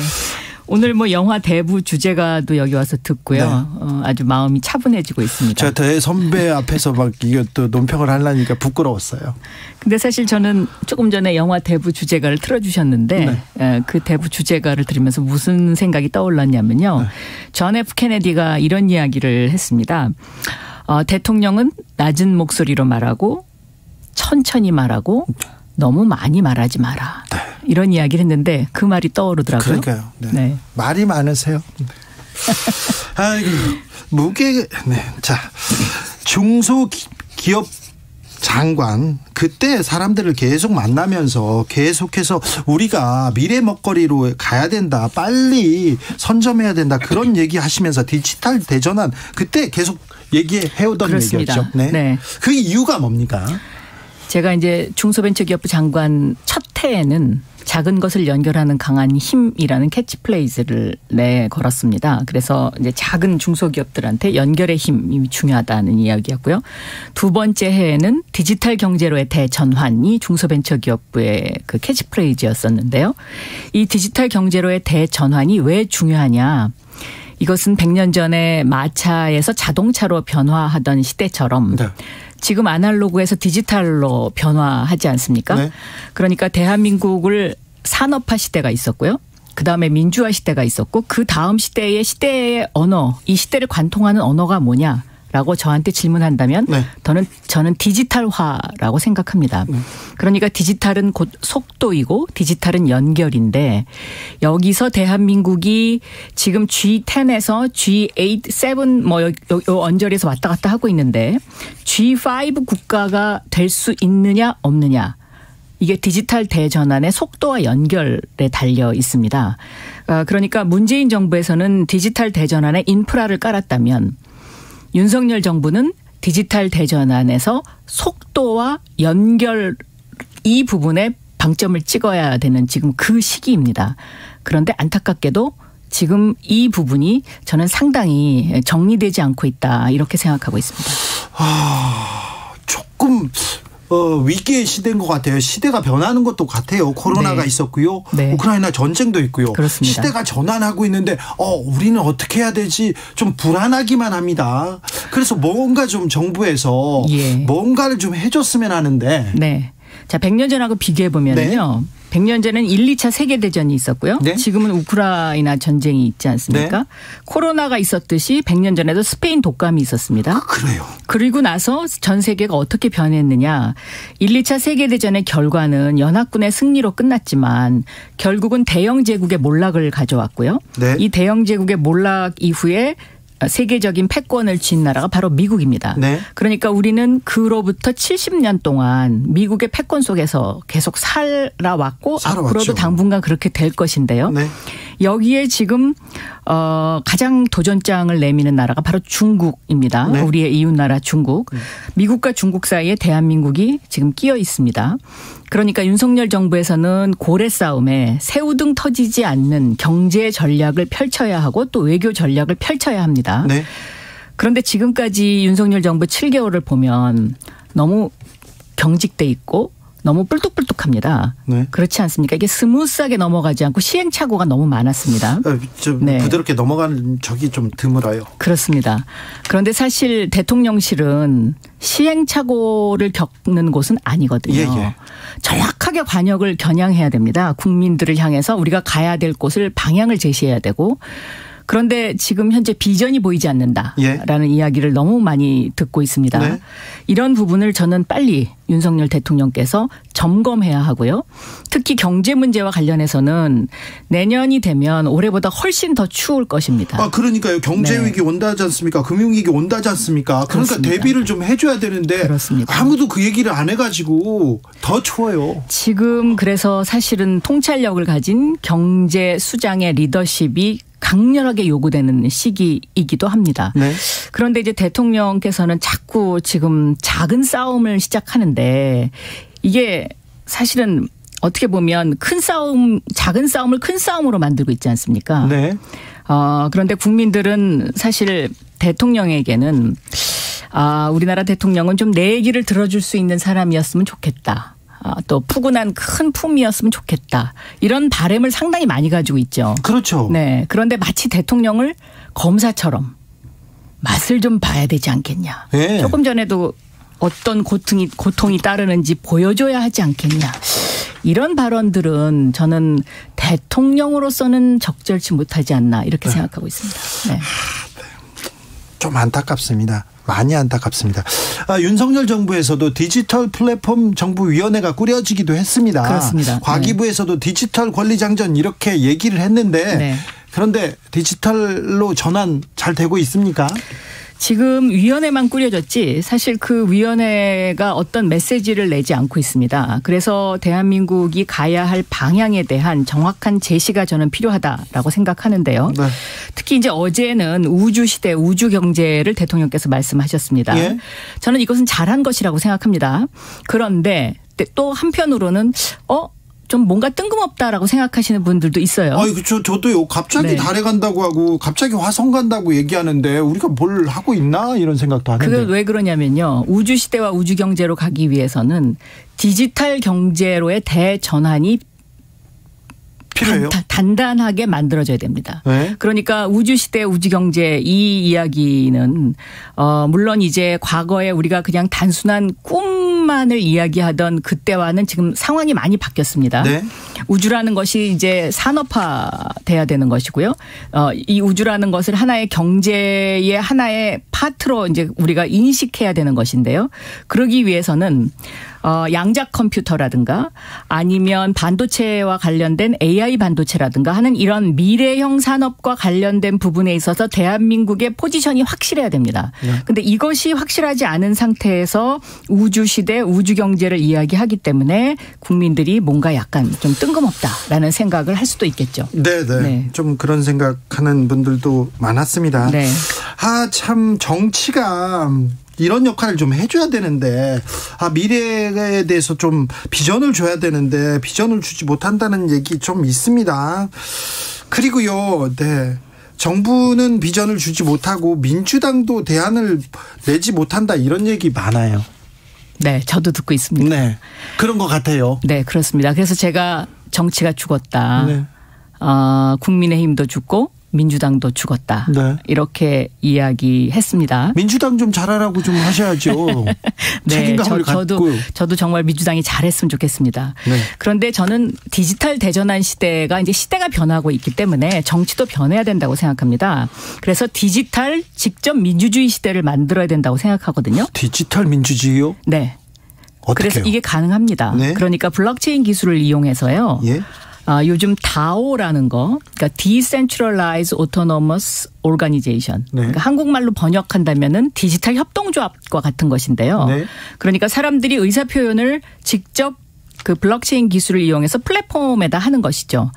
그러니까 이렇게 되면 당대표가 필요 없는 그러한 정당으로 만들 수 있습니다. 그래서 DAO 정당이 저는 탄생할 시기가 되지 않았나 이렇게 생각하는데 과거를 보면 프랑스의 마크롱 대통령이 과거에 프랑스를 지배하던 양당 정치의 틀을 깨고 중도 정당을 만들어서 대통령이 됐습니다. 대통령이 됐죠. 재선까지 했죠. 네, 한국도 지금 이 양당 정치의 독점화 이거 저는 굉장히 문제가 심각하다고 생각하고요. 네. 그리고 양당 정치의 극단화 이것은 더 대한민국을 지금 피폐하게 만들고 있지 않습니까? 네.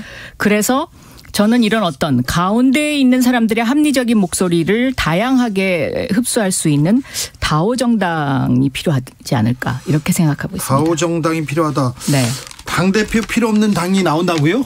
그런 당이 나와야 된다고 생각하고요. 네. 제가 국회의원 당시에 오픈 프라이머리법을 발의한 적이 있습니다. 네. 그러니까 당이 공천을 하는 것이 아니고요. 네. 국민들이 공천할 수 있도록 완전히 문호를 개방하는 그런 법을 발의를 했는데 물론 통과되지 못했습니다. 네.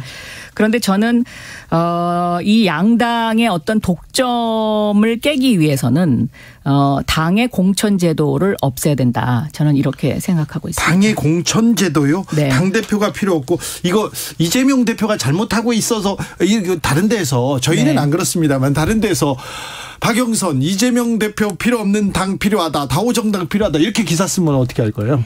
저는 이 이야기는 제가 이미 이재명 대표가 당대표 되기 한 10년 전부터 하고 있었죠. 제가 해왔던 얘기고 또 법도 발의했기 때문에 저는 그런 것은 별로 두려워하지 않습니다. 근데 지금 현재 네. 이 정치 상황에서 이게 실현 가능성이 좀 있을까요?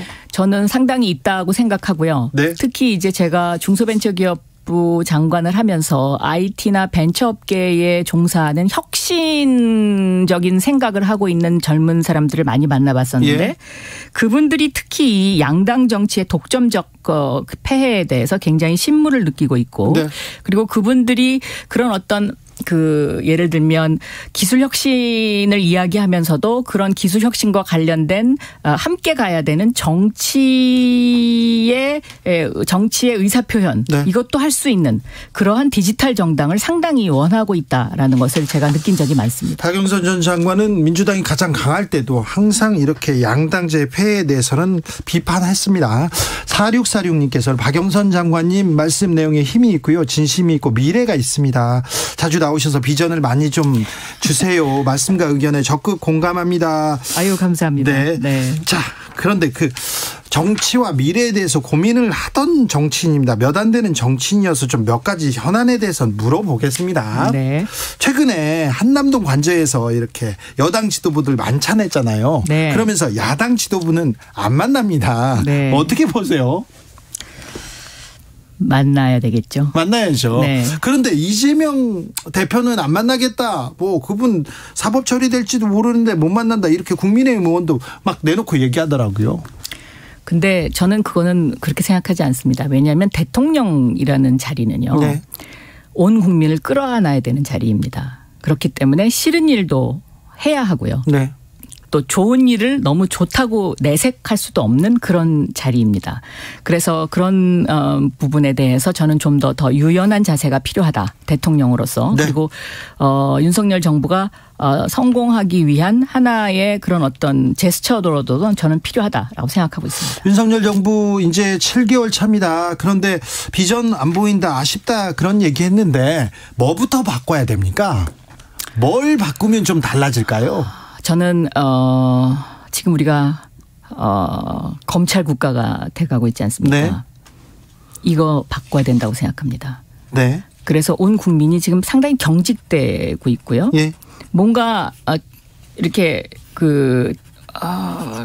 굉장히 뭔가 이렇게 발랄하지 않다고 생각합니다. 네. 국민들이 신이 나게 해줘야 되거든요. 좀 우울하다는 분도 많아요. 네. 그래서 그런 부분을 저는 좀 바꿔야 되지 않을까. 그래서 대통령이 일단 굉장히 유연해지고 좀 포용적이 돼야 되지 않을까 그렇게 생각하고 있습니다. 인적 쇄신 말하는 건가요? 저는 인적 쇄신도 필요하다. 네. 특히 이제 예를 들면 아까 158명의 목숨을 서울 한복판에서 앗아갔다 이런 표현을 아까 네. 주진우 앵커께서 하셨는데 그런 어떤 이태원 참사와 같은 부분에 대해서는 그 누구도 책임지는 사람이 지금 없고요. 예. 그리고 그런 어떤 이태원 참사와 관련된 그런 부분이 다시 재발되지 않도록 하는 데 대한 고민도 저는 그렇게 크게 느끼지를 못한다고 생각하는 국민들이 많다고 보고 있습니다. 네. 그래서 오히려 이런 어떤 파업이라든가 이런 노동자 문제에는 굉장히 단호하면서 네.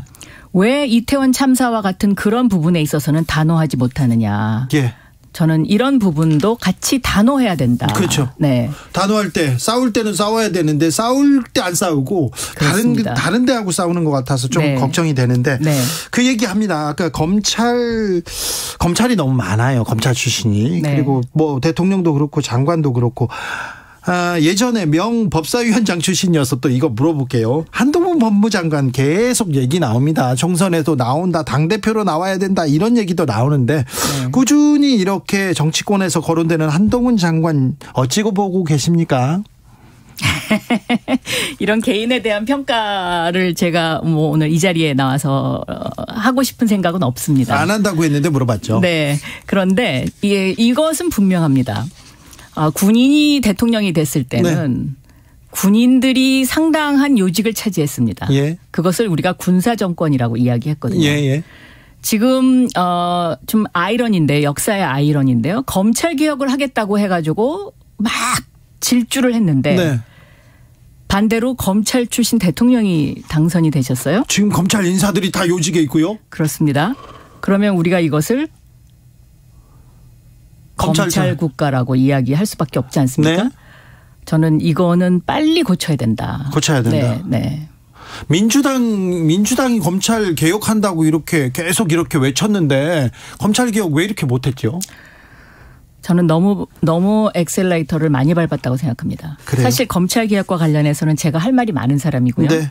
검경 수사권 조정과 관련해서 경찰에게 수사 개시권을 주는 문제를 제 손으로 통과시켰고 제가 법사위 간사였을 때 했던 일이고요. 예. 그리고 경찰은 검사의 명령에 복종하여야 한다라는 법조문 가운데 명령과 복종이라는 두 단어를 걷어낸 사람도 저입니다. 네. 그래서 검찰 개혁과 관련해서는 그 누구보다도 제가 애착이 많은데 이것은 단계적으로 했었어야 되지 않나. 저는 네. 이렇게 생각하고 있고 그 당시에도 저는 그런 의견을 피력했었습니다. 언론인 출신이기도 합니다. 유명한 기자였어요. 그런데 최근에 윤석열 정권의 언론관 어떻게 생각합니까? MBC와의 그 총성 없는 전쟁 이거 어떻게 보셨어요? 저는 좀 더 그 대통령실이 유연해질 필요가 있다. 네. 이렇게 생각하고 있고요. 그다음에 언론이 때때로 저도 언론이 참 불만이 많을 때가 많습니다. 네. 그러나 또 그것을 포용하고 가야 하는 것이 그 정부의 성공을 위해서도 저는 좋다 이렇게 생각하고 있습니다. 예. 네. 속보 말씀드립니다. 원희룡 장관 화물연대와 교섭 중단하고 민사상 손배소 검토하겠다고 이렇게 얘기하시네요. 이것도 문제입니다. 원희룡 장관도 검사 출신 맞죠? 네, 서울대 법대 출신의 검사 출신입니다. 네, 그래서 저는 장관이라는 자리에 있을 때는 어머니의 품처럼 좀 너그러운 모습을 보여주면서 조정기간이라는 것을 반드시 거쳐야 된다고 생각합니다. 그러니까 무조건 칼로 무자르듯이 모든 것을 그런 식으로 한다고 해서 이것이 결과가 좋다고 저는 생각하지 않거든요. 그렇기 때문에 좀 더 화물연대 측의 이야기를 들어주는 경청하는 어떤 장관 또 경청하는 대통령 이런 모습들을 우리 국민들이 아마 바라고 있을 겁니다. 그리고 지금 날씨도 오늘 갑자기 추워졌고요. 앞으로 많이 경제가 힘들어지기 때문에 추워질 겁니다. 네. 그래서 민생 문제에 이런 식으로 대처하는 것은 저는 그것은 그렇게 바람직한 현상은 아니다. 이렇게 생각하고 있습니다. IMF 금융위기 때 엄청 고통스러웠거든요. 그때 신음소리 아직 기억나거든요. 그러니까 네. 경제 위기가 온다는데 어떻게 좀 대처해 주세요. 어떻게 대비해 주세요. 이런 얘기를 좀 해 주셨으면 좋겠는데 그런 목소리가 없어가지고 좀 불안합니다. 국민들은. 네. 자, 민주당은 어떻게 가야 됩니까 이제? 민주당이요? 네네. 민주당은 미래를 이야기해야죠. 미래를. 자, 박영선 미래를 얘기합니다. 민주당은요. 그다음에 경제 문제에 천착해야 된다고 저는 생각하고 있습니다. 그런데 네. 민주당에서도 경제 얘기 안 나옵니다. 민생 얘기 안 나오고요. 네, 저도 지금 그래서 좀 많이 걱정이 됩니다. 계속 사법 리스크 얘기만 나옵니다. 그것은 저는 지금 바람직한 방향으로 가지 못하고 있다고 생각하고 있습니다. 네. 네. 그럼 어떻게 돌파해야 됩니까? 지금이라도 네. 저는 민주당이 전략위원회 같은 것을 만들어서요. 네. 국민들에게 던지는 메시지가 국민들의 가슴에 와닿고 그래 민주당이 있어서 우리가 좀 더 희망을 가질 수 있어. 민주당이 있어서 좀 따뜻해질 수 있겠구나라는 희망을 줘야 된다라고 생각하고 있습니다. 희망을 줘야 되는데 민주당도 희망을 주지는 못하는 것 같아요. 지금은 그렇습니다. 네. 그래서 저는 민주당도 정말 확 바뀌어야 된다라고 생각하고 있습니다. 그런데 네. 민주당은 지금 이재명 대표의 사법 리스크 때문에 꼼짝 못하고 있다. 이런 얘기 당내에서도 나옵니다. 그거는요. 저는 지금 현재의 민주당의 상황은 어느 정도 예상이 됐던 것이지 않습니까? 네. 그렇기 때문에 그것은 그 예상이 됐던 그 부분에 대한 것은 하나의 또 다른 축으로 그냥 두고 지금 2023년도에 다가올 경제 위기와 관련된 민생 부분에 있어서의 민주당이 대안을 제시하는 정당이 된다. 박영선은 계속해서 미래와 민생에 대해서 얘기하는데 저는 다시 정치권으로 끌고 가겠습니다. 민주당에서 이낙연 등판론 계속 나오는데 어떻게 합니까? 곤란해하지 마시고 죄송해요. 저는 그 이낙연 대표께서 뭐 당장 귀국하거나 네. 그렇지 않을 거라고 저는 생각하고 있습니다. 예. 네. 그게 너무나 저는 당연한 일이다라고 보고 있습니다. 네. 박영선 전 장관께서 지난 대표 경선이었나요? 그때 이재명 대표가 출마하면 분당 가능성도 있다 이렇게 경고하셨어요. 그렇습니다. 네. 네. 지금도 그렇게 생각합니까? 지금 그때 제가 했던 이야기가 이제 예를 들면 고양이의 탈을 쓴 호랑이와 같은 그런 모습을 보여서는 안 된다라는 이제 그런 요지의 이야기를 페북에 쓴 적이 있는데요. 네. 그거와 유사하게 돼가는 것 같아서 굉장히 가슴이 아픕니다. 네. 네. 자, 윤석열 정부 너무 못한다 이렇게 얘기하는 분들 많습니다. 그런데 민주당은 뭐 하고 있냐 이렇게 또 얘기하시는 분들 많습니다. 네. 박영선 전 장관은 이제 정치 중진으로서 역할을 좀 하셔야죠. 맨날 강연에서 미래 얘기를 하시는데 정치가 미래를 얘기해주고 비전을 제시해줘야 될 거 아닙니까? 그렇긴 한데요. 네. 저는 지금의 정치판과 같은 저런 모습으로는 다시 정치를 하고 싶은 생각은 그렇게 많지 않습니다. 그리고 새로운 형태의 제가 아까도 말씀드렸습니다마는 디지털 직접 민주주의, 그러니까 다오 정치라든가 아니면 다오의 어떤 새로운 형태로 정치를 다시 만들 수 있다면 그건 한번 좀 생각해 볼 수 있겠다. 이렇게 말씀드릴 수 있겠습니다. 양당제대 네. 그리고 또 정당 주도의 폐해가 거의 공천권에서 많이 오지 않습니까? 그렇습니다. 네. 그리고는 지지자들한테만 이렇게 호소하는 좀 극악한 목소리만 사실과 다르더라도 공격하는 목소리만 이렇게 보이는 것도 다 여기서 나오는데 아예 이 판을 디지털로 바꿔야 됩니까? 네. 지금은 거의 말장난하는 정치 그리고 서로가 말 꼬리를 잡는 정치로 완전히 그러니까 좀 퇴보했죠. 네, 정치가. 네, 정말 가슴 아픈 현상인데요. 네. 저는 이거 더 이상 계속 가서는 안 된다. 네. 국민들이 너무 실증내고 있고 그다음에 짜증스러워한다라고 생각하고 있어요. 그래서 이제는 우리 사회의 다양한 목소리를 흡수할 수 있는 디지털 직접 민주주의 시대로 가야 하고 이 시대의 화두는 바로 디지털화다. 이렇게 말씀드립니다. 디지털 대전환, 디지털 민주주의에 대해서 또 얘기 듣겠습니다. 강의 듣겠습니다. 박영선 전 중소벤처기업부 장관이었습니다. 감사합니다. 감사합니다. 정치 피로, 사건 사고로 인한 피로, 고달픈 일상에서 오는 피로. 오늘 시사하셨습니까? 경험해보세요. 들은 날과 안 들은 날의 차이.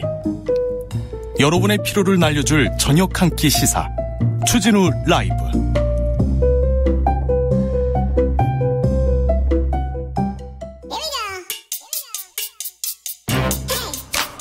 뉴스를 향한 진지한 고민, 기자들의 수다. 라이브 기자실을 찾은 오늘의 기자는 주진우 라이브 과학선생입니다. 과학 커뮤니케이터 이선호 엑소쌤입니다. 어서 오세요. 네, 반갑습니다. 엑소쌤입니다. 엑소쌤 기다리고 있었습니다. 네. 아유, 과학 수업을 기다리기는 제가 평생 처음이에요. 네. 제가 진짜 처음입니다. 네, 네. 영광입니다. 네. 우리 과학 선생님들 잘 계시나? 네. 이거 안 하면 안 돼요. 항상 그렇게 얘기했었는데. 자, 오늘은 어떤 얘기? 오늘은 강의? 또 이제 주진우 DJ님께서 하는 방송 시간대가 저녁 시간대라서 네. 오늘은 좀 이제 먹을 거에 대한 과학 이야기를 준비했는데. 자, 먹을 거 좋습니다. 요즘 또 월드컵 기간이고 하니까 네. 월드컵 하면은 가장 생각나는 음식 식품하면 뭐가 생각나요? 아니, 요새는 그렇게 치킨을 배달한다면서요. 그렇죠. 치맥해야 된다고. 치맥. 네. 안 그래도 최근에 이런 월드컵 경기 때문에 이 치킨 판매량이 역대 최대를 뚫었다. 네. 이런 기사도 많이 나왔는데. 그렇죠. 이 치킨이 왜 그러면 이렇게 맛있을까? 제가 곰곰이 생각해봤을 때 결국 튀겼기 때문에. 튀겼게요? 튀긴 음식이라서. 네. 맛있다. 심판을 튀겨도 맛있다고. 저는 튀기고 싶었습니다. 이번 심판. 심판을요? 네. 지금 퇴장까지 당하고 이제 감독님께서. 머리카락이라도 튀기고 싶었는데 없어가지고. 네.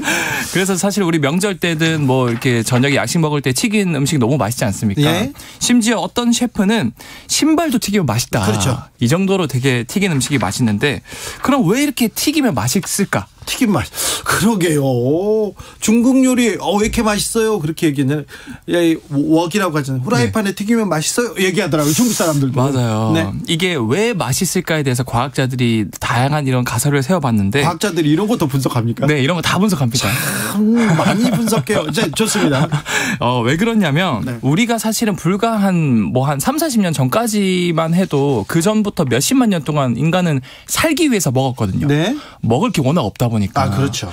결국에는 우리 주변에서 가장 좀 그나마 먹을 수 있을 만한 영양분이 많은 것들이 수십만 년 동안 곤충이었어요. 그래요. 네. 네. 곤충은 구하기도 쉽고 야생에서 네. 그리고 커다란 동물에 비해서도 또 잡기 쉬웠기 때문에 곤충을 많이 먹었어요. 우리 조상분들이. 그래요? 네.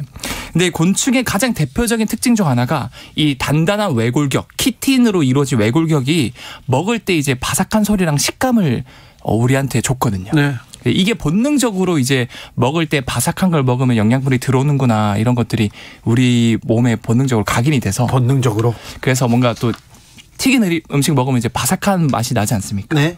그래서 이제 좋아하게 됐다라고 주장하는 과학자들도 있었고요. 네. 좀 근거가 미약한 것 같은데 저는 곤충은 또 보기만 해도 저는 번데기도 잘 못 먹거든요. 또 다른 주장이 있습니다. 네. 어떤 과학자들은 우리 인류가 어느 순간부터 불을 사용하게 되었잖아요. 예. 불을 사용함으로써 불 사용하기 전까지만 해도 무조건 우리 생고기 먹었어요. 예, 그렇죠. 육회라던가 부들부들한 음식이 아니고 이제 이렇게 불을 사용하면서 튀겨 먹다 보니까 맛있네. 네? 결국에는 이 튀겼을 때 바삭한 식감을 먹을 때 더 맛있다라는 게 우리가 점차적으로 본능적으로 각인이 돼서 결국 튀긴 게 안 튀긴 거에 비해서 더 맛있다라고 주장하는 과학자들도 있고요. 네. 그리고 사실 이게 튀기면은 이 기름이 음식에 스며들지 않습니까? 네. 그리고 안에 음식 속에 있던 수분은 날아가거든요. 예. 그럼 본능적으로 기름의 영양 성분까지 오다 보니까 안 튀긴 거에 비해서 튀긴 거는 같은 음식인데도 칼로리가 많기는 2-3배 올라가요. 그래요? 네. 요즘에는 이 고칼로리 음식이 비만을 유도하지만 그때는 무조건 조금이라도 영양분 높은 걸 먹어야 우리가 살아남을 수 있어서 본능적으로 이렇게 튀긴 음식을 먹어야 우리가 생존율이 올라간다. 그래서 우리는 무조건 튀긴 음식 이런 걸 많이 먹어야 행복해진다. 네. 이런 식으로 좀 진화가 되지 않았나라고 주장을 하는 과학자들이 있습니다. 네. 주장하고 있습니다. 네. 그래서 여기서 과학자가 또 역발상을 해요. 네. 튀긴 음식을 먹으면 기분이 좋아지고 맛있다. 예. 그럼 여기서 우리가 눅눅한 음식을 먹을 때 이 튀긴 음식 먹을 때 나는 소리를 요즘에 뭐 너튜브 이런 거에서 ASMR로 들을 수 있거든요. 그렇죠. 그건 또 치명적이죠. 네. 그래서 그런 튀김 음식 먹을 때 나는 바삭한 소리를 틀고 눅눅한 음식을 먹어도 그냥 눅눅한 음식을 먹는 거에 비해서 한 15% 정도 더 맛있게 느낀대요. 아하, 이거 과학이다. 이거. 네네. 그래서 여러분들이 치킨 시키시고 소리 중요하죠. 네, 치킨 시키시고 남은 거는 다음에 드실 때는 이제 이런 너튜브에서 바삭한 소리 나는 걸 틀어놓고 먹으면은 선생님 그렇게 하세요? 저 해봤거든요. 진짜요? 굉장히 좀 비참해지더라고요. 또 그런 네, 그런 재밌는 사실도 있다. 알겠습니다. 네. 그런데요, 저는 이거 물어보고 싶었어요. 네네. 한 입 뺏어 먹는 라면이잖아요. 네네. 이게 그렇게 맛있잖아요. 이건 뭔 얘기죠? 사실 이것도 과학이 있습니다. 과학이에요, 이게? 네. 이게 왜 굳이 옆에 동생이나 아니면 누나나 한 입만 하면서 뺏어 먹을 때 그렇게 맛있거든요. 그렇죠. 그래서 이거를 좀 찾아보니까 이 경제학 용어 중에서 한계 효용의 법칙이라는 용어가 있거든요. 이거 중학교 때 배웠죠. 네. 이게 허만 고센이라는 사람이 이제 설립한 개념인데 이 한계 효용의 체감 법칙이 뭐냐면 동일한 재화나 서비스를 소비할 때 딱 처음에 느꼈을 때가 가장 만족도가 높고 똑같은 걸 계속 소비하면은 점점 만족도가 떨어지는 거예요. 그렇죠. 맛있는 것들을 여러 개 맛있는 거 맛없는 걸 같이 갖고 있을 때 맛있는 거를 먼저 먹어야 더 맛있다는 사람이 있잖아요. 맞아요. 그렇죠. 그런 것도 그렇고 예를 들어서 우리가 피자를 한 일주일 정도 굶은 상태에서 처음 딱 먹었을 때 너무 맛있지 않겠습니까? 맛있죠. 외국 여행 이렇게 다니다가 한 일주일 동안 못 먹다가 라면 한 번 먹잖아요. 죽습니다. 맞아요. 네. 그게 엄청 만족감이 큰데 반대로 그 똑같은 피자를 1년 365일 내내 삼시세끼 계속 먹으면은 그 맛있는 똑같은 맛이 안 나겠죠. 안 나죠. 네. 여기서 이제 한계 효용 법칙이 라면을 뺏어 먹을 때도 같은 원리가 적용되는 게 딱 다른 사람 라면을 한 입 딱 뺏어 먹었을 때 이 가장 만족도가 높고 반대로 내가 넉넉한 양을 끓여가지고 모자람 없이 충분히 먹으면은 당연히 심리적으로 상대적으로 맛이 덜하게 느껴집니다. 1340님께서 원래 마트에서 시식 한 입 먹을 때 있잖아요. 진짜 맛있는데 구입해가지고 집에서 많이 먹어보면요 그 정도까지는 아니거든요. 남아요. 한 입만 먹어서 맛있는 거죠? 물어보면. 그것도 마트에서 우리가 이제 시식 코너에서 한 입 먹으면 똑같이 한계 효용의 법칙 덕분에 딱 첫 입 먹을 때 가장 만족도가 높아서 너무 맛있는데 그거를 맛있어서 이제 왕창 사잖아요. 집에서 그래서 왕창 이렇게 해서 먹으면은 그 마트에서 먹었을 때 맛이 안 나는 게 결국 같은 원리다. K837님께서 저는 깔보나라 너무 좋아하는데요. 한 포크 먹으면 참 그 느끼함에 포만감 올라옵니다. 그래서 와이프가 시킨 거 다 뺏어 먹다가 와이프한테 항상 등짝 맞곤 합니다. 얘기하는데. 근데 선생님 여기서 질문이 있습니다. 그런데 라면 있지 않습니까? 유독 밤에 먹으면요. 야밤에 먹으면 더 맛있거든요. 이것도 과학적으로 설명이 가능합니까? 이것도 과학이 있습니다. 그래요? 이것도 이제 꿀맛인데 같은 라면이나 같은 이런 음식을 먹어도 굳이 이렇게 뭔가 자기 직전에 배가 고파서 새벽 1시, 2시쯤에 네. 먹으면 그렇게 맛있거든요. 그러니까요. 힘든데 라면 젓가락 하나 이거 아유 네. 그것도 과학인 게 우리가 뭔가 먹을 때 호르몬들이 나오거든요. 네. 근데 신기하게도 배부름을 유도하는 호르몬도 있고 배고픔을 유도하는 호르몬도 있거든요. 네. 근데 우리가 뭔가를 많이 먹었을 때 위가 가득 차서 딱 가득 차면은 그만 먹어 배불러 이런 걸 유도하는 렙틴이라는 호르몬이 나와요. 네. 그게 딱 위가 가득 찼을 때 호르몬이 나오고요. 네. 그런데 이게 또 많은 비만 인구 중에서 생각보다 많은 비만 인구가 이런 렙틴 호르몬, 배부름을 느끼게 해주는 호르몬이 잘 안 나와서 계속 먹어도 배부름이 안 느껴져가지고 그래서 이제 더 비만이 더 과속화되는 분들도 계시기도 한다고 그래요. 네. 근데 반대로 위가 텅텅 비면은 아이 배고파 이걸 유도하는 호르몬도 나와요. 예. 그게 바로 그렐린이라는 호르몬인데 이게 하필이면은 우리가 밤에 잠을 자야 되는데 안 자고 막 새벽 1시, 2시 되면 이 배고픔을 느끼는 호르몬 그렐린이 많이 나와요. 예. 그래서 극도로 호기심을 느끼거든요. 네. 그래서 이렇게 호기심을 느낀 상태에서 라면이나 야식을 먹으면은 평소보다 훨씬 맛있게 느낀다고 합니다. 아, 그래요? 네. 근데 질문이요. 네.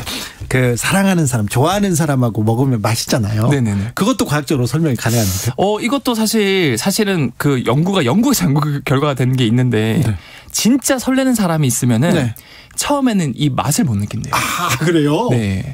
이게 너무 설레면은 이 미각 쪽이나 이런 신경 자체가 좀 약간 민감도가 떨어져가지고 처음에 막 두 번째는데 얼굴 보느라고 안 들어가죠. 그래서 여러분들이 진짜 누군가를 좋아하는지 안 좋아하는지 판단할 때 그 사람이랑 뭔가 맛있는 걸 먹어봤을 때 뭔가 그러면 배고픔이 잘 안 느껴지고 맛이 좀 덜하다.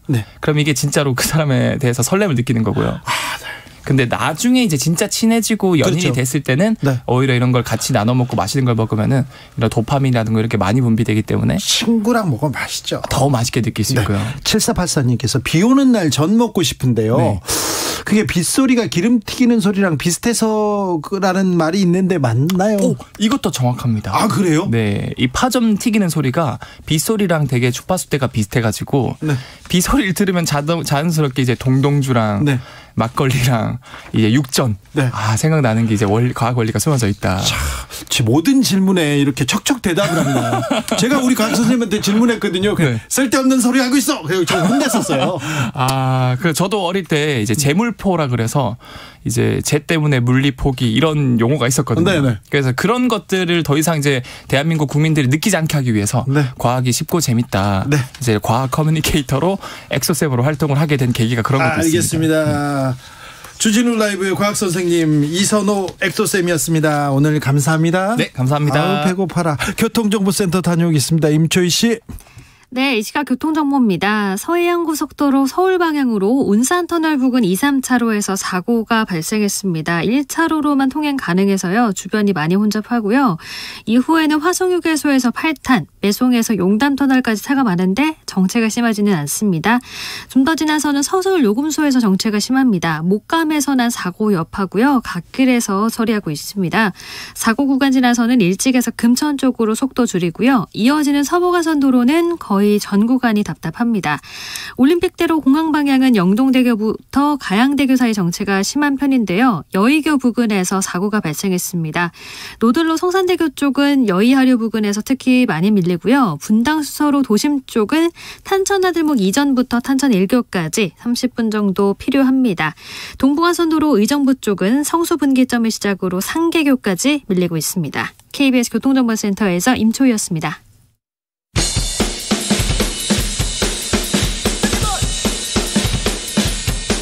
틱탁 틱탁 틱탁 현란한 입담의 환상 드리블. 오늘 이 뉴스를 주목하라. 이슈 티키타카.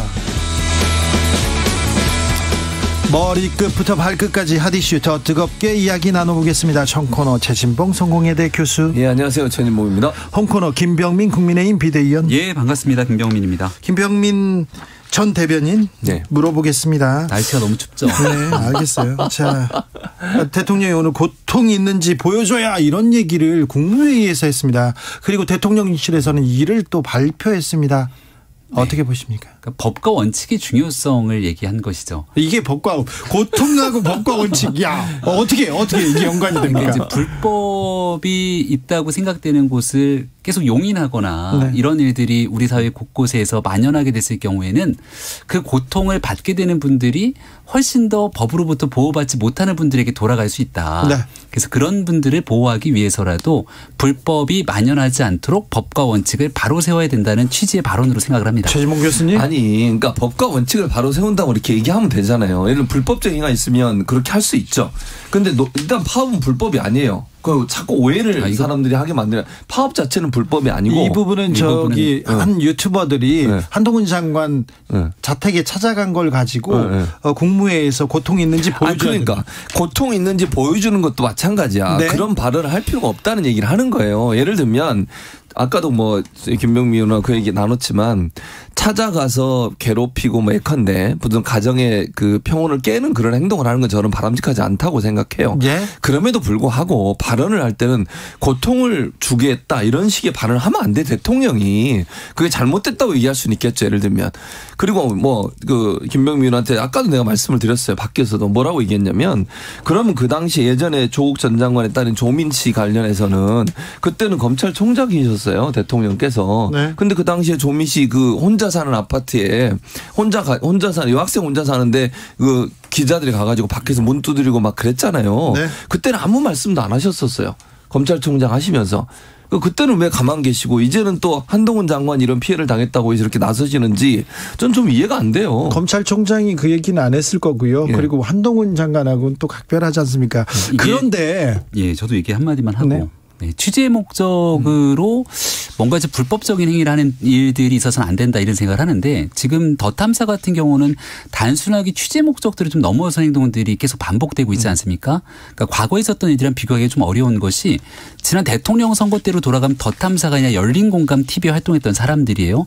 그때는 양모 전 검사의 모친이 94세 치매라는 노모였는데 거기도 찾아가서 굉장히 괴롭히는 방식으로 취재를 해갖고서는 문제가 불거진 바가 있고 한동훈 장관 관련해서는 얼마 전에는 한 달여 가까이 미행했다는 것 아닙니까? 근데 이런 일들이 계속 끊임없이 반복되고 있는데 해당 유튜브 촬영들을 계속 해가면서 금전적인 이득 혹은 정치적인 이득을 얻기 위한 목적으로 이런 불법적인 행위들이 계속되기 시작한다면 여기에 대한 피해가 국민 몫으로 돌아갈 수밖에 없기 때문에 엄중 경고를 한 조치다 이렇게 생각합니다. 그러니까 이게 불법적인 일인지 아닌지는 따져봐야 한다고 생각해요. 네. 저는 뭐 더 탐사 행동을 뭐 옹호하고 싶은 생각 일도 없는데 잘 보세요. 가서 예를 들면 일반적으로 취재할 때도 보면 가서 초인종을 누르거나 아니면 사람이 있는지 없는지를 물어보는 그런 취재들을 늘 해와요 언론들이.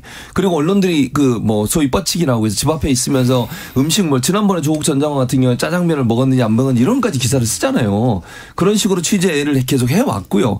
그게 관행적으로 이루어지지 않는데 그게 저는 긍정적으로 평가하는 게 아니라 그런 부분에서 이렇게 화를 내시면서 얘기하는 거라면 왜 그전에 그런 행동에 대해서 한 번도 얘기를 안 하셨냐는 거예요. 네. 일관성이 없다는 부분을 제가 지적을 드리는 거예요. 언론에 대한 얘기를 하는 게 아니라 더 탐사는 저는 언론이라고 칭하고 싶지가 않은 게 통상적인 언론이라면 취재 방식 속에서 논란이 될 수 있는데요. 이 사람들은 유족의 명단, 그러니까 희생자들의 명단을 공개하고 있는 그 상황에 대한 내용을 얘기하면서 떡볶이 광고까지 했던 사람들이에요. 그러니까 이런 측면에서 바라봤을 때 기존에 있었던 언론의 취재랑 비교할 건 아니라고 봅니다. 7975님 여야 패널 이렇게 패널들 나와서 토론할 때 서로 한 가지씩 칭찬부터 해보는 건 어떨까요? 얘기하는데 이분들은 서로 맨날 칭찬해요. 사이가 나쁜 거 아닙니다. 김병민 그저께 신발을 바꿨는데 네. 오늘 아침에 저를 보자마자 야 병민은 신발 바꿨냐라고 얘기해 제가 너무 놀랐습니다. 네. 관심이 제가 많습니다. 네. 김병민 의원한테. 네. 그래서 김병민한테 제가 이번에 당대표 출마해보라고 권유도 했습니다. 아, 그래요? 네. 네. 아, 김병민이야, 뭐. 당대표 뭐. 후원금 내주시라니까. 후원금 없습니다. 없어요? 저는 없습니다. 단호하시네. 자, 곽상도 전 의원, 검찰에서 징역 15년 구형했습니다. 자. 어떻게 보셨어요? 아니, 저는 뭐 당연히 15년 구형하는 게 맞다고 생각해요. 그러니까 50억 관련해서는 네. 물론 뭐 지금 곽상도 전 의원께서는 안 받았다고 얘기하니까 제가 단정적으로 말씀드릴 수는 없지만 여러 증언, 네. 진술이나 이런 것들을 보면 뭐 받았을 가능성이 저는 높다고 보여지거든요. 그런 진술에 근거해서 본다고 하면 국회의원이 예컨대 어떤 특혜를 주기 위해서 건설업자들이나 아니면 그 사업하는 사람들로부터 그렇게 많은 돈 50억이나 되는 돈을 받았다고 하면 그건 정말 중범죄에 저는 속한다고 봅니다. 그래서 제가 아까도 말씀드린 것처럼 것처럼 지금 당장 제가 뭐 이 사람이 죄가 있다 없다 단정할 수는 없지만 그럼에도 불구하고 검찰의 구형 그 정도 하는 것은 타당하다고 생각합니다. 50억 클럽에 관련된 사람들 왜 수사 안 하냐 이런 얘기도 많이 했는데요. 네. 검찰이 보니까 강력하게 처벌할 의지가 있네요. 괜찮다고 생각하고 이게 단순하게 지금 과기원으로 끝나서는 안 되고요. 50억 클럽에 연루돼 있는 수많은 사람들 그렇죠. 제일 눈에 띄는 사람이 아마 권순일 대법관일 텐데 그 권순일 대법관 찾아갔다는 사람이 김만배 씨 그리고 권순일 대법관이 아마 이재명 대표 대선 출마할 수 있냐 없냐를 결정졌던 핵심적인 그 재판 있잖아요. 허위사실 공표에 관한 거. 근데 지금 얘기가 없습니다. 이분에 대해서. 이런 6명 중에 꼭 권순일 뭐 저는 그분도 문제가 있다는 이런 일들에 대한 진실 규명에 대해서도 이제 하나둘씩 하려는 검찰의 의지가 확인됐다 생각합니다. 네. 50억 클럽 중에 다른 분은 생각 안 나죠? 권순일 대법관이 가장 눈에 띄고 대법관이니까. 네. 네. 알겠습니다. 아니 다른 정치인도 많은데 왜 박영수 특검 얘기는 안 하고 그렇게 얘기하십니까? 네. 다음 이슈. 원희룡 장관 속보 네. 말씀드립니다. 화물연대와 교섭 중단하겠다. 그리고 민사상 손배소도 검토하겠다.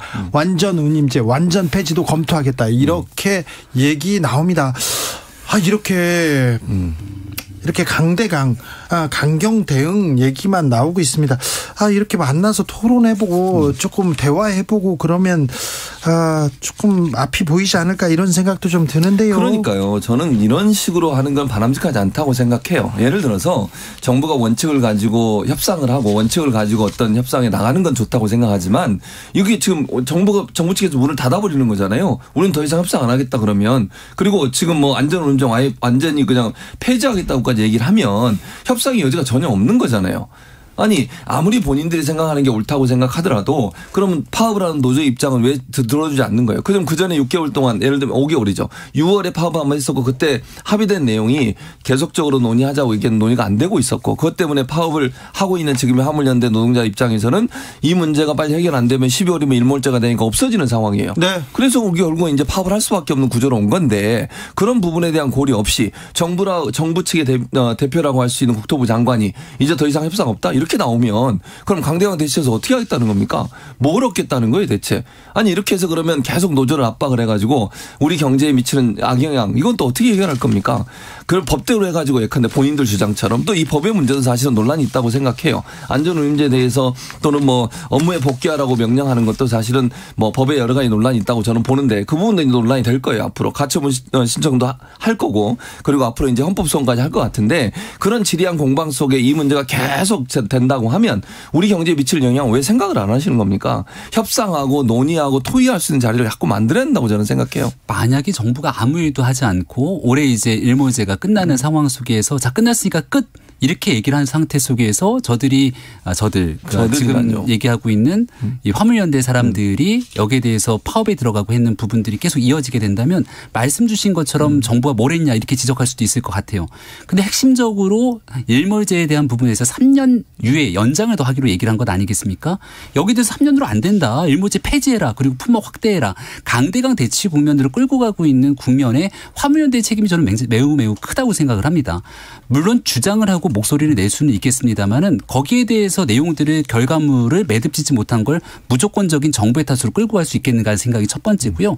두 번째는 이들이 결국 볼모로 잡고 있는 것은 누군고 하니 결과적으로 대한민국 국가 경제 그리고 여기에 대한 파업으로 인해서 손실을 입게 되는 건 이 레미콘을 비롯한 건설 현장의 피해로 이어질 수밖에 없고 그렇게 피해가 이어지게 된다면 결과적으로 경제적으로 가장 어렵고 힘든 노동자들의 몫으로 전가될 수밖에 없는 상황 아니겠습니까? 정부 입장에선 할 수 있는 여지 속에서 3년 연장이라고 하는 협상 카드들을 꺼내놨는데 이 또한 일각에서 비판하는 사람들은 왜 정부가 원칙 없이 그런 것까지 해갖고서 휘두르냐 이렇게 비판하는 사람들도 있습니다. 중요한 것은 파업할 수 있는 권리들 그 얘기할 수 있는 자신들의 목소리를 낼 수도 있겠습니다만 그게 대한민국 산업 전반을 무너뜨릴 상황으로 끌고 가서는 안 된다는 얘기 그리고 마지막 한마디만 더 덧붙이면 파업하지 않는 사람들에 대해서 협박하고 쇠구슬을 던지거나 하는 굉장히 폭력적인 불법 행위들은 용납될 수 없는 것 아닙니까? 그런 일들까지 대한민국 산업 현장에 벌어지고 있으니 그 문제들을 복합적으로 얘기 드리는 빨리 겁니다. 끝내시고요. 뒷부분에 그 부분은 맞아요. 그러니까 예를 들면 그러니까 너무 길어. 지금 시간을 너무 많이 쓰면 내가 할 얘기를 못 하잖아요. 네. 뒤에 말씀하신 그 부분에 쇠구슬을 던져. 이건 네. 정말 잘못된 행동이에요. 큰일이죠. 그건 처벌해야 돼요. 근데 네. 협상은요. 계속돼야 돼요. 이거 정부가 나서가지고 우리 더 이상 협상 없다 이렇게 하면 안 돼요. 문을 닫아버리는 순간 어떻게 돼요? 그럼 더 이상 협상이 안 되고 강대강 대치되면 그게 국가 경제에 도움이 됩니까? 아니 정부를 책임지고 있고 국가를 책임지고 국가 경제에 대해서 영향을 미칠 수 있는 자리에 있는 분이 문제를 해결하려는 노력을 계속 해야 돼요. 뭐 주장은 할 수 있고 예컨대 협상의 테이블에 계속 나오게 만들어서 논의하고 토론하면서 서로가 조금씩 양보하면서 합의점을 찾아가는 노력을 해야지 우리가 안 해. 이렇게 먼저 나오면 안 된다는 거예요. 정부가 이렇게 나가버리는 순간 어떻게 되겠어요? 그럼 강대강 대치밖에 안 되는 거예요. 그래서 피해를 그러면 단순히 그러면 국가 경제 전체만 피해를 받습니까? 노동자들 지금 그럼 화물연대에 있는 분들은 피해가 없는 거. 이분들 일 못해서 피해 많이 받아요. 서로가 피해가 있는 상황이니까 네. 문제 해결을 위한 노력을 정부가 앞장서 해야 된다는 거예요. 영화 빌리 엘리엇 보면 막내 아들을 위해서 파업에 나섰던 아버지가 파업을 접고 이렇게 출근을 하지 않습니까? 그런데 형을 비롯한 파업에 나섰던 사람들이 돌을 막 던져요. 가슴 아픈 얘기인데 다 노동자들마다 다 사연이 있을 텐데 일단 그 돌을 던지는 걸 가지고 거기 법무부 장관이나 거기 현안 부서 장관이나 뭐 대통령실이나 뭐 수상이나 그런 사람들이 다 불법이다 그걸 가지고 얘기하지는 않았던 것 같아서 제가 조금 얘기하고 넘어갑니다. 자. 대변인이셨고 또 네. 최진봉 교수님 뭐 우리나라 대표적인 언론학자니까 이렇게 물어보겠습니다. 민주당에서 공영방송 지배구조 개선법 이렇게 과방위 단독 의결했습니다. 자, 민주당의 얘기를 가지고 국민의힘에서는 또 하나의 폭거다 이렇게 얘기하고 윤 대통령한테 거부권 행사하겠다, 행사 건의하겠다 이렇게 밝혔는데 어찌 보시는지요? 저는 이게 그 전에 국민의힘이 주장했던 거예요. 그래요? 지금은 입장이 바뀐 거예요, 지금. 그러니까 이게 국민의힘에서는 지난번에 언론 관련된 법 바꾸자고 얘기를 했고 다양한 이사 추천권을 다양한 사람이 주자고 주장을 했었어요. 정권 바뀌니까 또 입장이 바뀐 거예요. 이번에 바뀐 건 21명으로 이제 이사진 늘리고 이사진에 추천할 수 있는 권한을 주는 시청자위원회든지 아니면 지역방송이든지 이런 데서 추천할 수 있는 권한을 주는 거잖아요. 그러니까 저는 다양성이 넓어진다고 생각해요. 지금까지 가장 문제가 되는 지금도 마찬가지지만 공영방송 이사들이 그러니까 여야가 추천하게 돼 있고 여야의 추천 비율이 너무 편파적이에요. 그게 무슨 말이냐면 KBS 같은 경우에 KBS에서 7대4 구조예요. 여당이 7명, 야당이 4명을 추천하게 돼 있고요. 방송문화진흥위 MBC 대주주죠. 거기는 여당이 6명, 야당이 3명이에요. 네. 그리고 EBS 같은 경우 여당이 5명, 야당이 2명. 시간이 없으니까 빨리빨리 할게요. 이런 상황이기 때문에 그러면 여당이 원하는 사람이 사장으로 앉을 구조가 되는 거잖아요. 그렇게 되죠. 이건 막기 위해서 21명으로 늘리고 추천하는 단위도 다양화시키자는 거예요. 민주당이 정권을 잡고 있을 때 안 했답니까? 그러니까 어쨌든 그때도 안 했지 물론. 그것도 문제라고 생각해. 그건 비판받아야죠. 그것도 비판받아 마땅해요. 그러면 네. 국민의힘이든 민주당이든 서로가 조금씩 양보하고 이 상황에서 그러면 공정한 사람이 되게 중립적인 사람이 들어갈 수 있도록 하기 위해서는 추천 늘리고 그다음에 사장을 선임할 때 3분의 2 이상이 동의하게 만들자. 이거는 중립적인 사람이 들어갈 수 있는 구조라고 생각해요. 이걸 네. 왜 무슨 방송을 장악한다고 얘기를 합니까? 알겠습니다. 전문 분야가 나오니까 래퍼 진봉으로 드리블이 길었습니다. 시간을 끌려고 얘기하시는 게 아닌가 싶은데요. 네. 2016년도 그 당시에 이제 2017년 대통령 선거가 있기 전의 일인데 그때 민주당이 방송법 개정안 내지 않았습니까? 그때 얘기했던 내용들을 정권 바뀌고 나서 언제 그랬냐는데 쑥 들어가고 민주당이 있었던 5년 문재인 정권 내내 사실상 방송에 대한 정치적 중립, 공정성에 대한 얘기들은 온데간데 없이 사라졌다고 저는 생각을 합니다. 아니, 민주당이 최소한 이런 법안을 내갖고 국민 앞에 평가받으려면 지난날 본인들이 했던 행동에 대한 처절한 반성들이 뒤따라야 되는 것 아닙니까? 지금은 169석이 갖고 있는 의석의 힘을 활용해서 정권은 교체됐는데 방송에 대한 부분들까지 인정할 수 없는 정권 지난번 있었던 대선 불법 행위들이 결국 방송법 개정으로까지 이어지고 있다고 생각합니다. 10초 드립니다. 그러니까 제 말은 다 떠나서 지금 민주당이 지난 정권에 못했던 거 그거 반성해야 한다고 동의해요. 네. 그리고 이제는 안 하고 있잖아요. 그러니까 이제는 함께 힘을 합쳐서 이 법을 통과시키는 게 맞다 이렇게 생각한다는 거죠. 최진봉, 김병민 오늘도 뜨거웠습니다. 주진우 라이브 여기서 인사드립니다. 저는 내일 오후 5시 5분에 돌아오겠습니다. 지금까지 주진우였습니다. 물로 인한 재난 피해 중